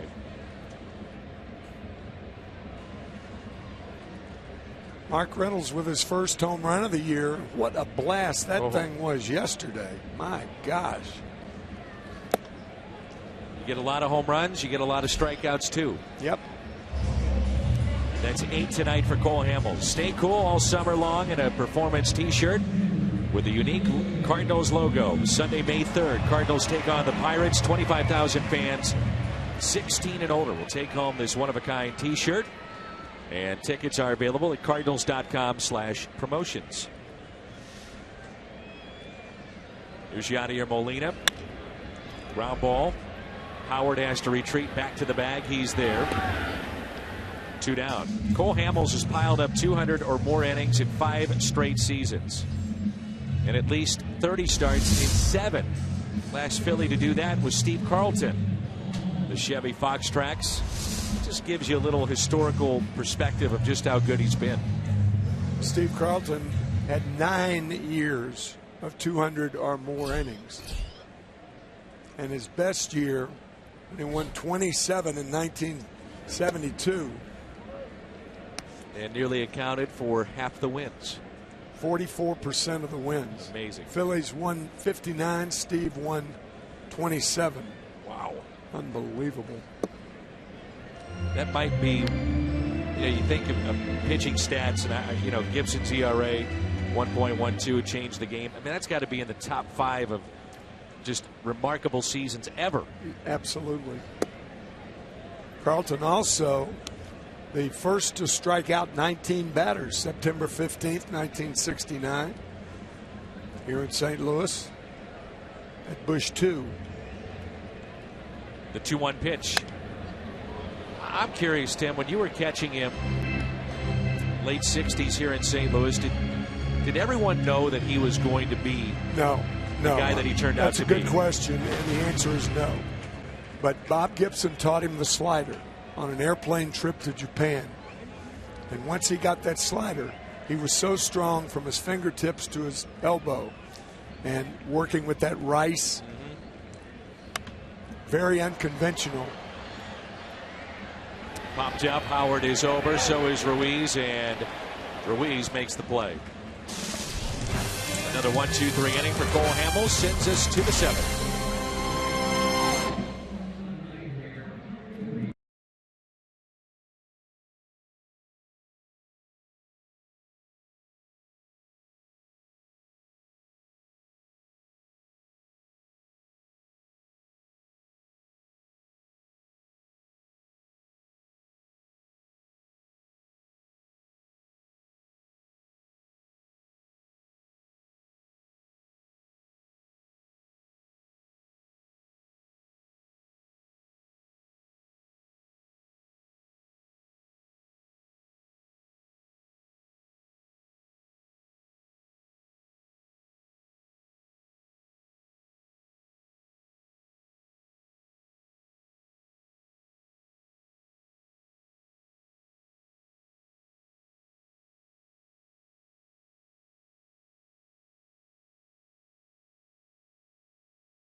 Matchup here tonight with John Lackey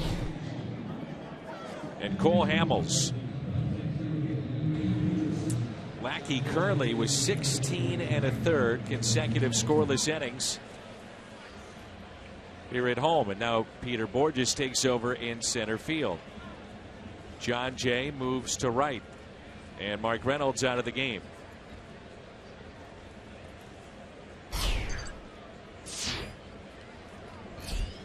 Here's Cody Ashe.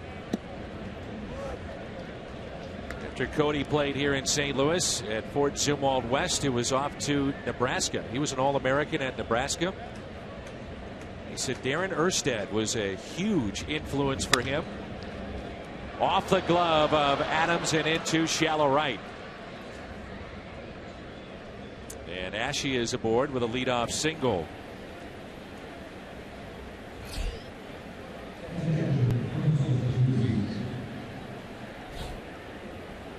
Mazda game summary. Cardinals with a lead of 1-0. Hamels 6 innings. Herrera is 2 of the 6 hits for the Phillies. Lackey pitching here into the 7th, and Matt Carpenter another multi-hit game, 2 for 3.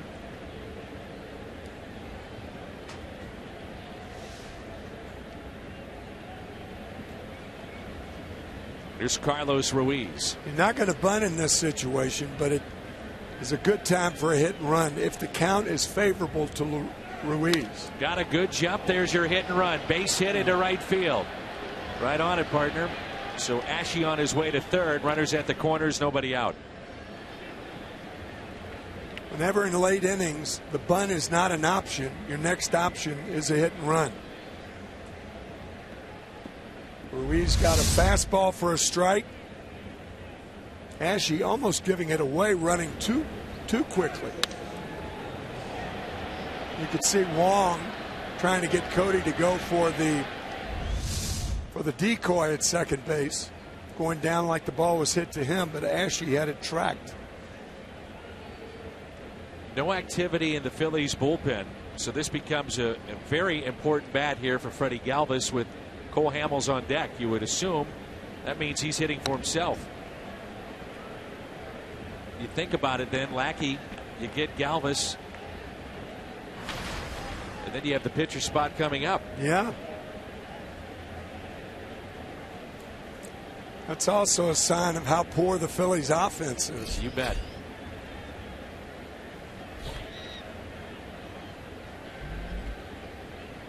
Galvis has popped out to short, also grounded out to third. Breaks his bat, and they have the runner hung up. That's Ashe. He's in a rundown. Molina tags him out, and a huge out here in the 7th inning. You know, there are a lot of third basemen that would go around the horn. I mean, Ashe, being the runner on at third base and nobody out, it's very difficult. But the one thing you don't want to end up with there being runners at first and second and one out. And he did. But Matt Carpenter's play, there were a lot of third basemen that would go around the horn for the double play. Probably would have gotten the double play. Watch Carpenter, though, that move toward third, and he happens to be there. So the throw home, Molina looking at the trail runner, switches to the glove and gets the out. Now it's Hamels. He's asked to bunt. Lackey to first, and the pick by Wong. Well, we saw John Lackey not cover first. It cost him 4 runs, and that throw was almost errant. He threw a little lollipop to first base. Lackey already with 2 errors this year. Yeah. After Wong made the catch, he showed it to the umpire because he almost bobbled it out of the glove. Well, that's one way to keep it in the glove. Yeah, right. Your elbow. Man. Now it's Ben Revere, who lined back to Lackey back in the 5th. Runners at second and third. And a strike. So Revere is grounded to second, grounded to short, and lined into a double play. Plaza Tire Service replay, and a high strike.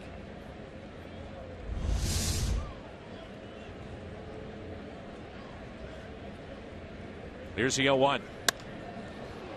Into left, slicing, and it's fair.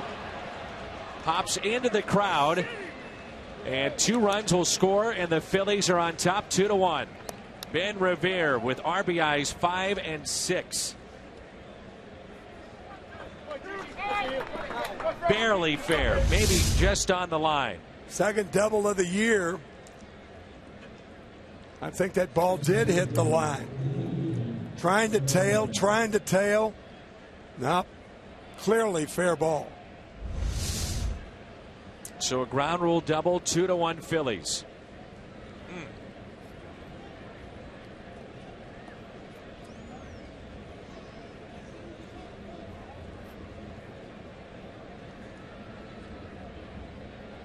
Herrera is 2 for 3. Breaking ball and a strike.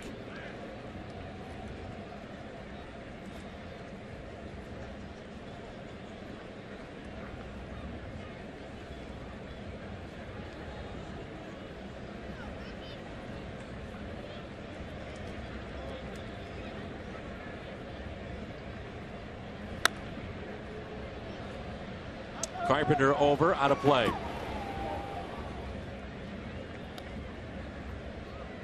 So Ben Revere, the leadoff man this season, now just 3 for 23 with runners in scoring position.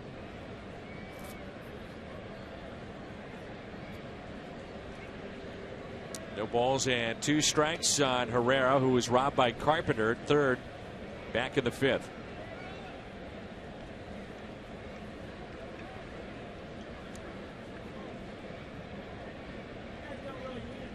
The 0-2.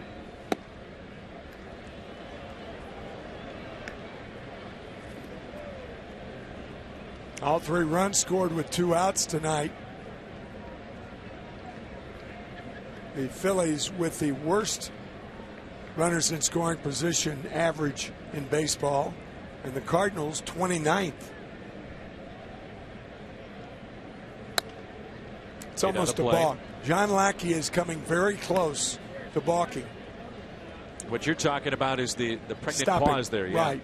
Yeah, there's got to be a 1001 stop by the pitcher before he goes home. No real need to do it with a runner on a second and 2 outs. Lackey is due up second for the Cardinals, bottom half of the 7th. Here's a 1-2. It's sharply into right field, base hit. Jay will come up and fires from right.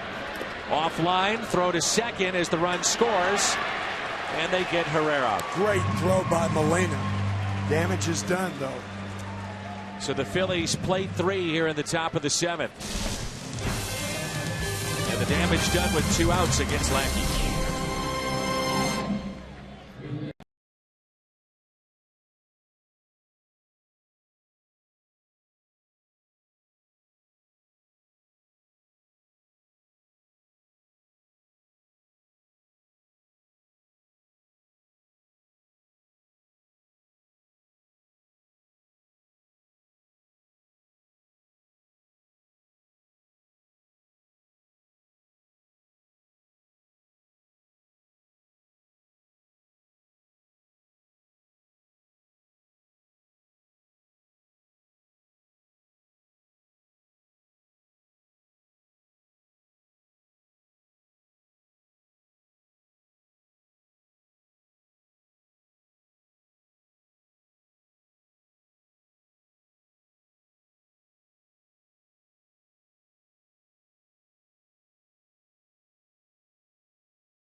Honda dealers will donate $1,000 to the Make-A-Wish Foundation.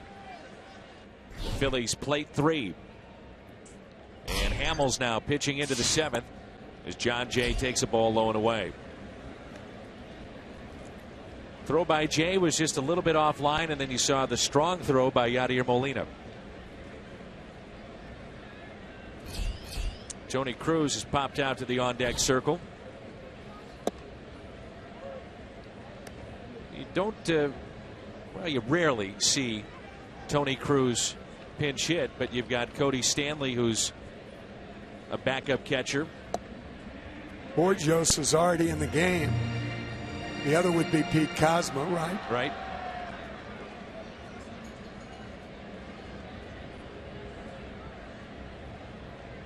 Here's a 1-2 pitch.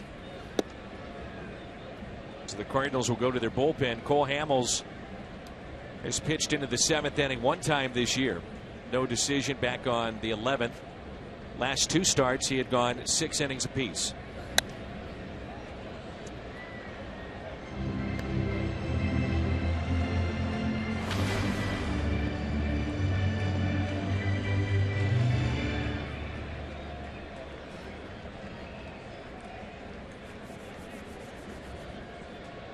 The 2-2.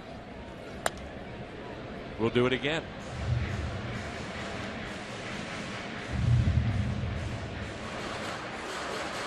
They start to stretch a little bit out there in that Phillies pen.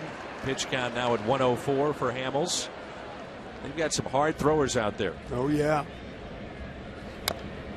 Tell you, that shot of their bullpen looked like Cirque du Soleil, didn't it? They get loose in all kinds of ways now, don't they?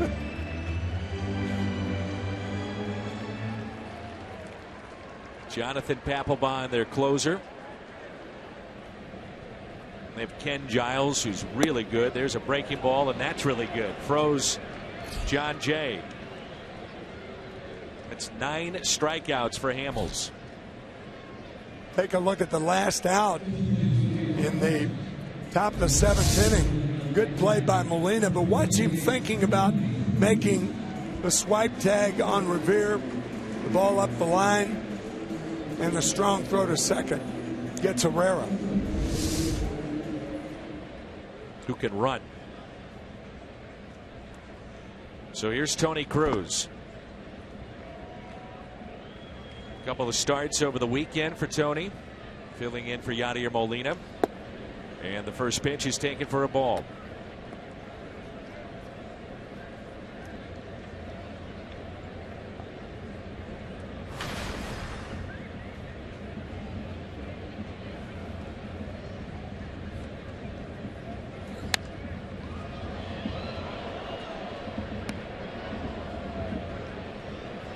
One ball, 1 strike. Tony Cruz has been around long enough that when Tony La Russa was the manager, he would sometimes use him in the outfield, third base, first base. Primary responsibility, obviously, is the backup catcher, but we would see him get more plate appearances more times than not, I would say, used in that role. I think Tony La Russa more or less innovated into that particular part of the game, having players playing more than one position, even if they've never played it before. Cruz grounds out. You're going to like this next promo. Celebrate Cinco de Mayo with Los Cardinals de San Luis with the purchase of a special Cinco de Mayo themed ticket. Fans will receive an exclusive Cardinals chip and dip tray. So grab your sombrero. Head to Busch Stadium May 5th. Cinco de Mayo. Cardinals.com/theme. Bueno, señor. Muchas gracias.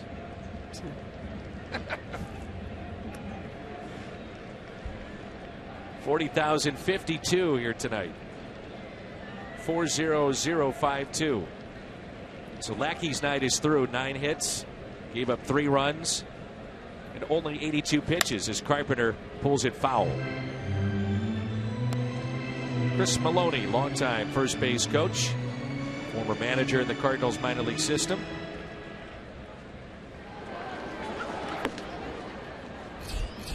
Luis Garcia throwing in the pen. The 1-1. 1-2. So here we go. 2 strikes on Carpenter, who has said time and again how comfortable he is hitting in this spot.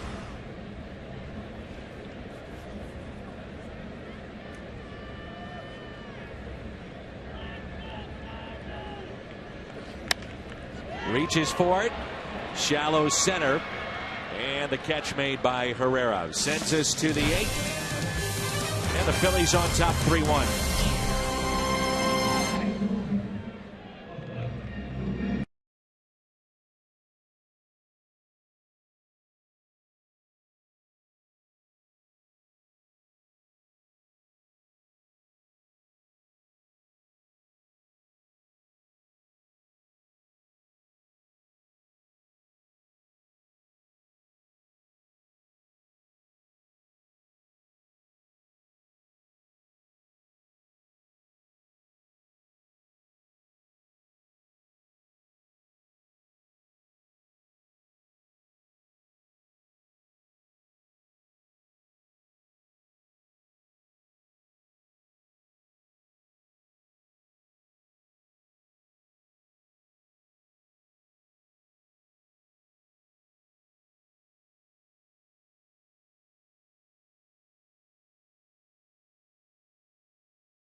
Studio and a Bomberito Sports Update with Pat Paris.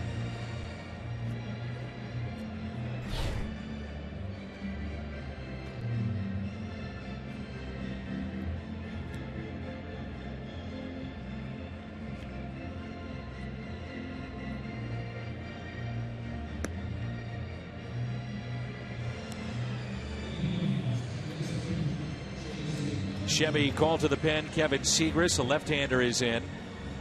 How about the Marlins letting go of Jared Saltalamacchia? Yeah. Bit surprising. With another year left on his contract, almost 2. Right. Rest of this year and next year. Marlins starting to play a little better after a tough start.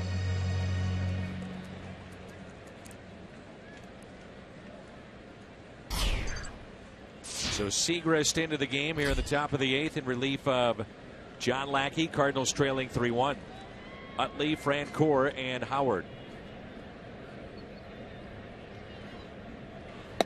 And the first pitch, a strike. Cardinals bullpen has been exceptional, along with their starting pitching, to begin this year.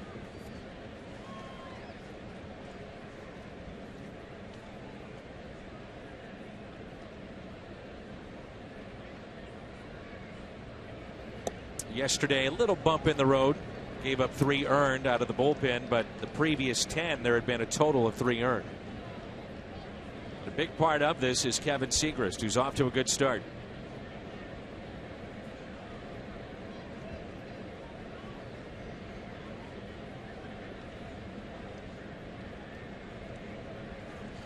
The 0-2 to Utley. Liner and caught by Peralta.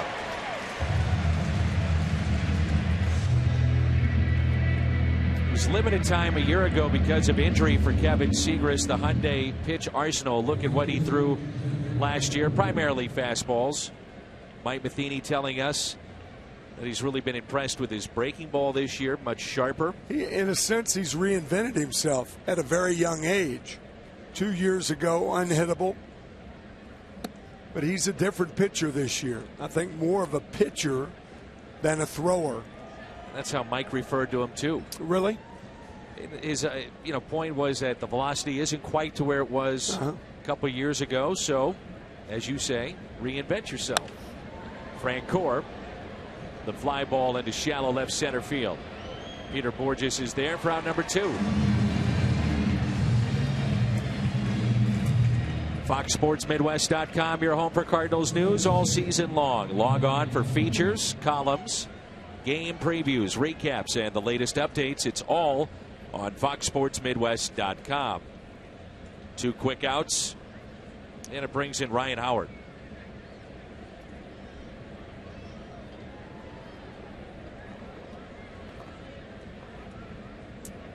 This year and next year combined, $50 million owed to Ryan Howard.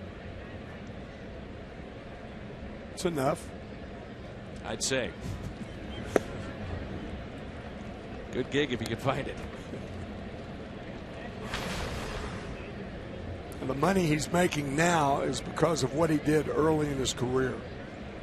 Without question. Former MVP, former Rookie of the Year. 58 home runs his second year. 58. Jim Thome, expendable, who had put up some good numbers with the Phillies. Yeah, good point. 091 this year against lefties. 1 ball and 1 strike.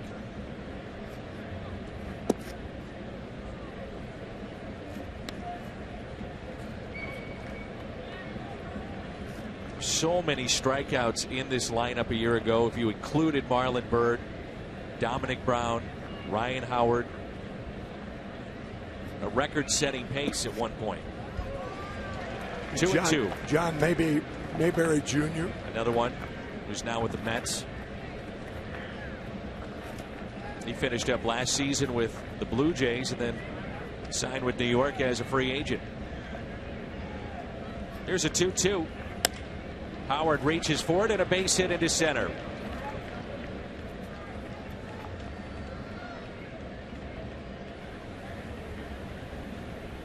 Well, against the shift, Plaza Tire Service replay. Broke his bat and a single with 2 outs here in the 8th.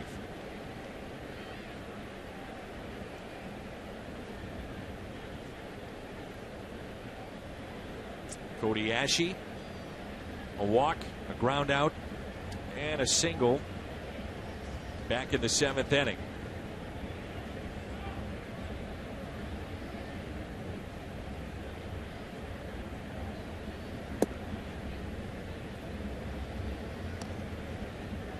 You lose a guy like Adam Wainwright, Tim, and of course you've been on teams that have lost players for a significant period of time. What's the mindset of a franchise and a team as the umpire calls time? And they'll have a pinch runner here, it looks like, for first baseman Ryan Howard. But what's it like psychologically? I heard you and Ricky yesterday talking about it, and certainly I think the immediate reaction is one. I mean, Adam Wainwright is thought so highly of by everybody in St. Louis, primarily by his teammates, his manager, his pitching coach. He's such a thorough professional. It's going to be deeper than it would for most guys. But then you move on. It's the nature of the game. Adam Wainwright would encourage you, move on, because he's that type of guy and that type of professional. Then you move on and you try to figure out, and that's not the players trying to figure out, it's the front office trying to figure out along with manager Mike Matheny. There's a 1-0 pitch to Ashe. Cardinals feel that the move of Segrist is improved as well. This was a big point of emphasis for him, mechanically, and also just trying to keep runners closer. All the video that's out there with players, you know, teams pick up on every little thing that a player has or doesn't have. Well, Kevin showing that he's not John Lester in that regard. Exactly. Throwing the first a couple of times in a row.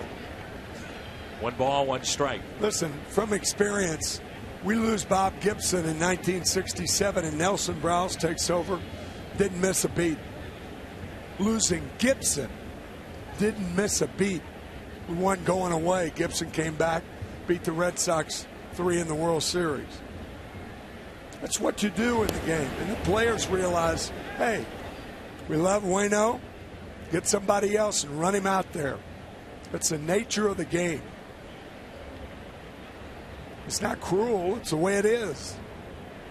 It's a law of the baseball jungle. Adam Wainwright was hurt in spring training of 2011. They went out and won the World Series. Yep. Here's a 1-1.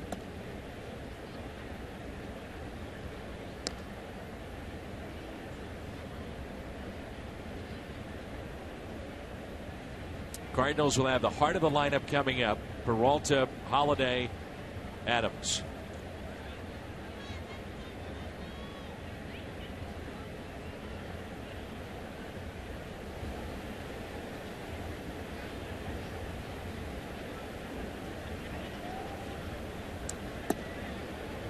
Strike 2 to even it up at 2-2.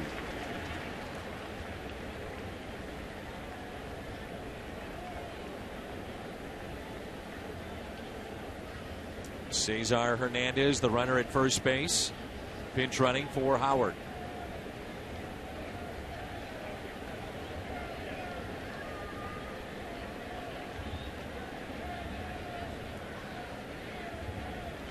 There he goes, and all for naught. Strikeout of Cody Ashe. Peralta leads it off when we come back.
Budweiser.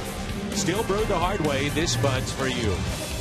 And by Ford, the official cars and trucks of the St. Louis Cardinals.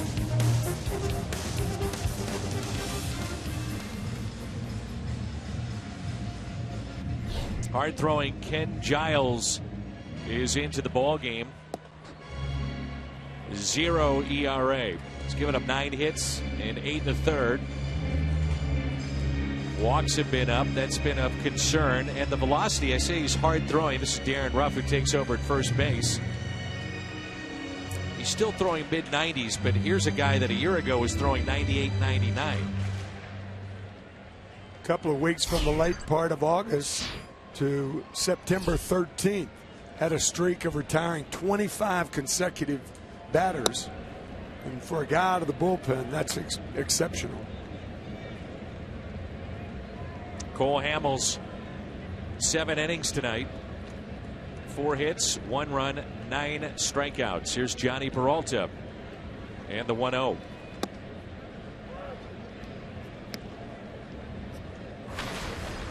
Peralta 1 for 3, a single back in the 3rd. And he struck out twice against Hamels.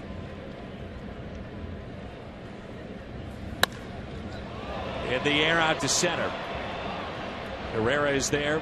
1 away. April air. Just holds the baseball, doesn't it? Yep. Cool night here at Busch Stadium.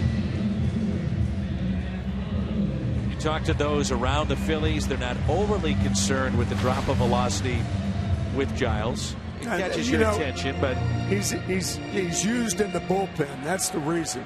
You rarely will see starting pitchers vary as far as velocity is concerned from year to year to year once they're established.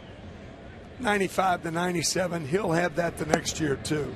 But with relievers, because of their inconsistency in being used, you don't know when they're going to be used, how long they're going to go. A little tougher on the arm. So it's natural to see a tailing off of miles per hour. Sure. 2 or 3 or so. Any big league team out there, though, would love to have this guy. Oh, yeah. He can pitch. Nothing in 2 the count. Holiday, lone RBI tonight for St. Louis.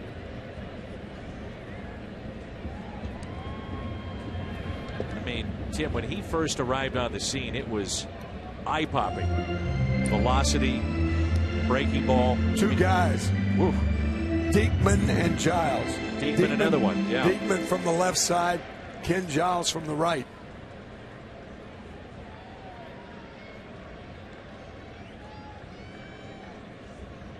And the 1-2.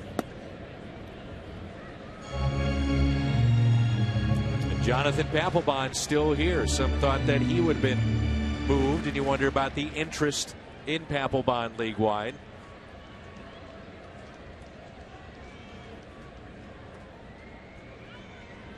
The 2-2. And he waves at it and strikes out. So 2 outs. Well, sometime in this 4-day span, we will see Jonathan Papelbon. But the first team that comes to mind for me, the Washington Nationals, need a guy like Papelbon. Great or point. Somebody of that ilk. Team that we just left last week, and they are struggling in that bullpen. Yes, they are.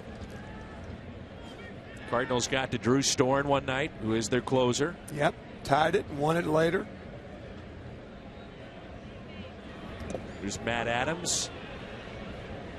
And the shift is put on here for Adams.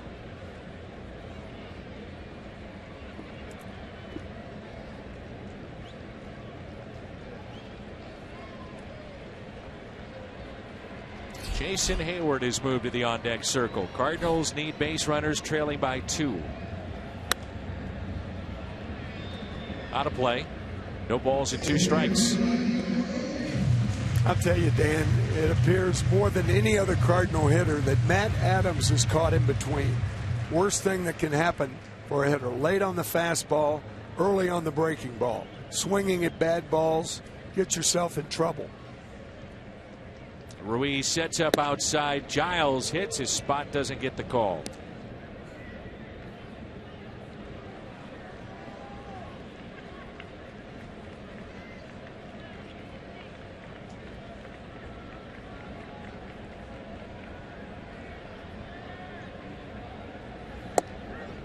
That time he does. Called third strike and a tough night for Adams.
Three to one as we move to the top of the ninth, and Matt Belisle, our Chevy, called to the pen. In that game, two things for the Cardinal pitching staff. That game that Adam Wainwright went down on Saturday, Mitch Harris, his first major league appearance, and Matt Belisle came in, and it was his best performance with the Cardinals so far this year. He got the win on Saturday night working a couple of innings. Two key strikeouts, too. Yeah, right. Runners in scoring position. At that point, it was a 2-0 lead for the Cardinals, and Belisle came in at a tough spot. His postseason resume consists of 2 scoreless innings back in 2009 against these Philadelphia Phillies when he was pitching for the Rockies. And he said that is one of the reasons, if not the main reason, he wanted to come to St. Louis. Another taste of postseason play. 6'4", 225 pounds. And the 1-2 pitch. Breaking ball lifted out to left. Holiday won't get there. That ball is down and into the corner. And Ruiz has had a good night. Third hit. Check that fourth hit. Go along with the run scored. He's 4 for 4. Batting 196 coming into this game, and this slider is high. Just a rolling slider, and Ruiz hits it hard to left field.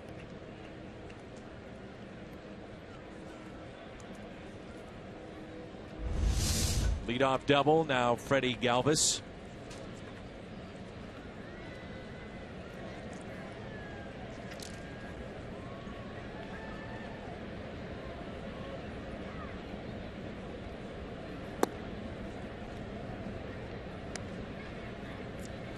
Belisle is now 34. He actually came up through the Atlanta Braves system with Adam Wainwright. Those two good friends.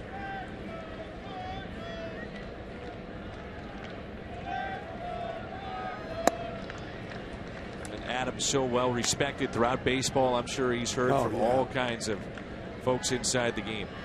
I mean, the very fact when you talked to Ryan Howard before the game, him talking out that he tried to reach out to Adam. Yeah. 2-0 is pushed foul.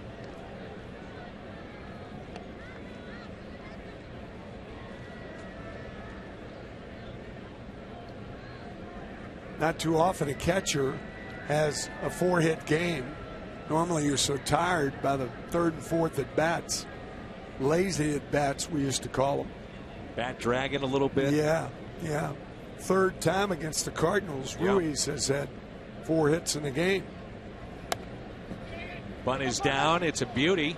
Carpenter has to hurry, and they just got him. It's one of those situations, and you see Carpenter kind of shrugging his shoulders. Do I let it go and roll? But it's a chance move if he does. I think that ball would have stayed fair. Matt made the right decision. Agreed. Take the out. It's like a coach taking the 3 points. Exactly.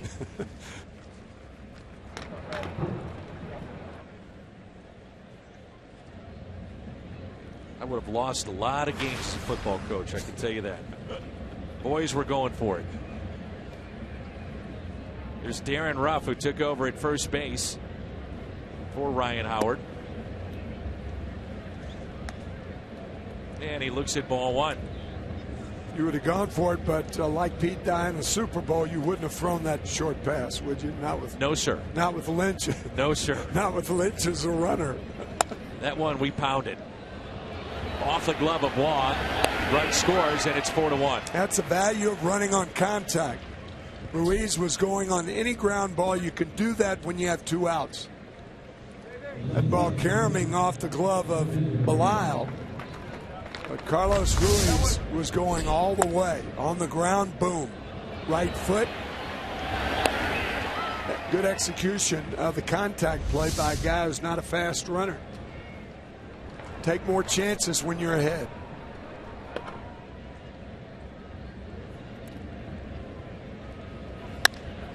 There's a fly ball lifted to left. Holiday spun around, going back in, makes the catch. Jonathan Papelbon trying to close it out when we come back.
Tonight, Carlos Ruiz. You know, it's not a routine play, the contact play at third base, but runners take a walking lead when they're going on any ground ball, a walking lead, and they hit the ground when the ball hits the bat on their right foot, right there. That was picture perfect, the Spalding guide way of doing it by a guy who's not a fast runner. But there, I'll tell you, half the guys, and that's low, in the major leagues do not know how to execute the contact play, including guys on the Cardinals. And how many times have you said, Tim, you don't need to be a fast runner to be a good runner? A good runner. Just be smart. And that is a very detailed play. It's a George Kissel used to talk about it all the time. Make sure when the ball is in the hitting area that your right foot hits the ground, and then that gives you the jump. The right foot serves as a break on a line drive to get back to third, or it can pummel you forward. So the right foot serves two purposes. If you're on the left foot, your foot's still in the air. And on a line drive, then it comes down, you go back to third. There are so many things about that play. It is not routine, and a lot of major leaguers don't know how to execute it. Jonathan Papelbon, the 0-1 to Jason Hayward. Now 0-2. His career against St. Louis, 5 of 6 in save opportunities. And his only blown save was his first appearance against St. Louis. And since that time, 9 innings, no earned runs. The 0-2 pitch up and into Hayward.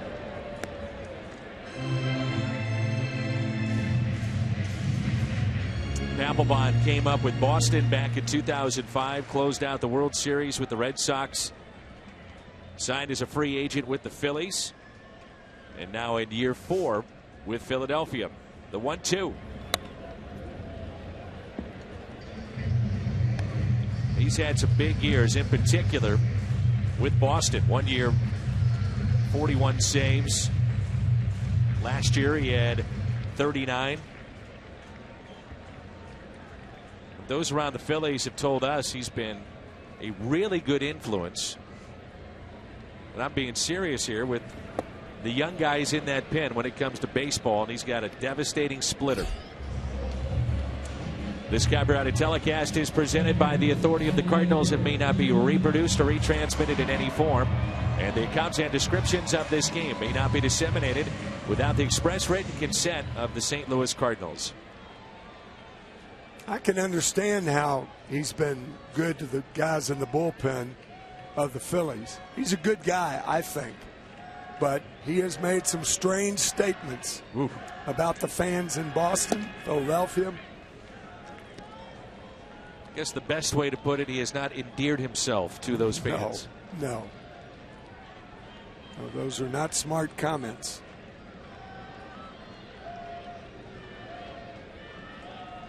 One-0 pitch to Molina.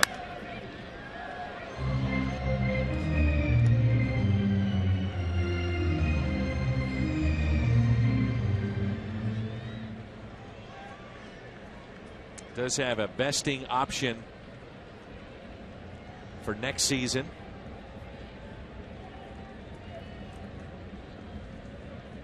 Here's a 1-1. You have to wonder what this team is going to look like next time we see them.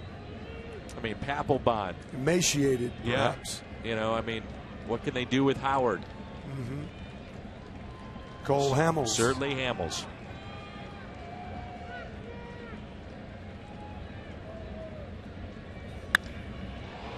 Lined into center, and the catch is made. 2 outs. Let's turn to our Budweiser player of the game, Cole Hamels. 7 innings, 4 hits, 9 strikeouts. Pretty impressive. You know what kind of pitcher Cole Hamels is. The one thing that you don't know about the Phillies is what kind of manager Ryne Sandberg is, because he's never had a chance thus far. Right. 2 outs. You know, you look at Mike Matheny, and Mike Matheny has done a terrific job with the Cardinals, but he had the remnants of a World Series champion. Ryne Sandberg has not, in fairness. And also knowing the remnants of a World Series champion and good talent ready to hit. Yeah. You know, Martinez, Segrist, Rosenthal. Right. Colton Wong was at the plate now, 0-2.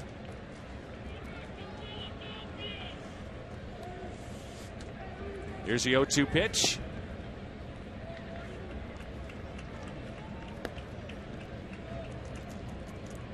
I mean, in the end, it comes down, you better have talent. You better have players. Period. End of story. That's right.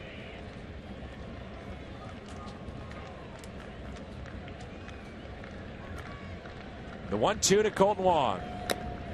I remember Gene Mock, who had so many bad years with the Montreal Expos during the 70s.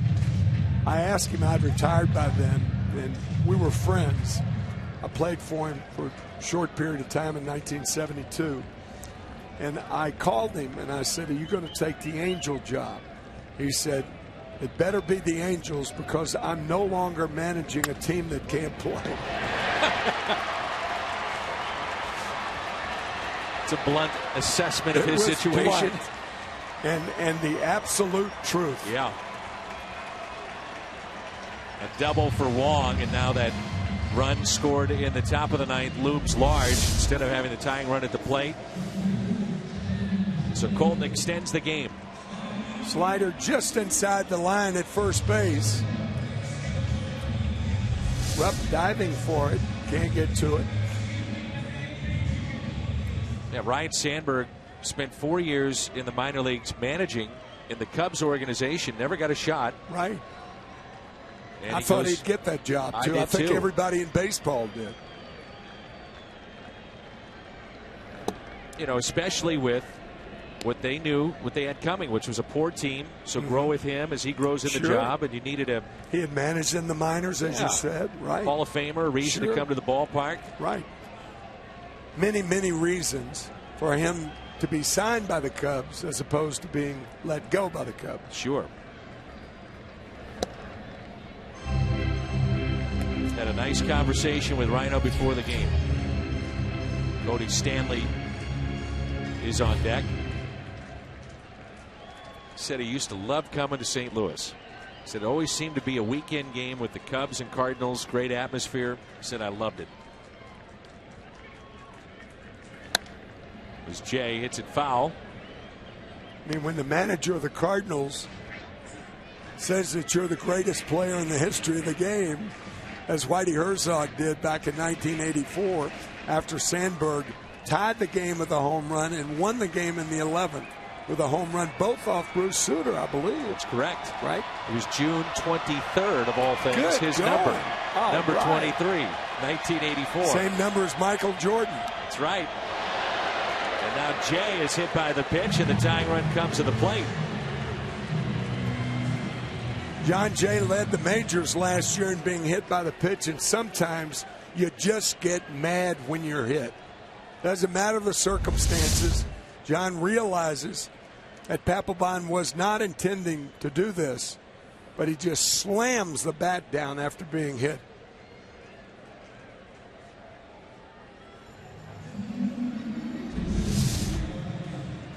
So Cody Stanley, who singled in his major league debut yesterday, final hope. Cardinals have used Borges, Hayward, Cruz. So you've got Stanley or Pete Kozma in this spot. And having used Tony Cruz, your emergency catcher, if you will, or your backup now, is Pete Kozma, so it comes down to Stanley. Things have just gotten a little interesting here at the ballpark. Stanley with pop. 12 home runs last year in Springfield. Good cut. Faced Jonathan Broxton. 8th inning yesterday and laced a single to right. First ever major league at bat.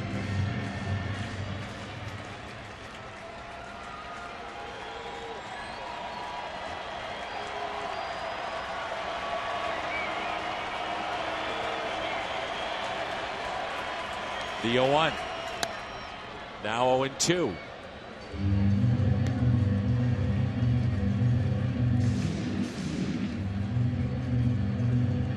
Papelbon has not thrown a pitch over 90. He's been with the fastball 90 miles an hour.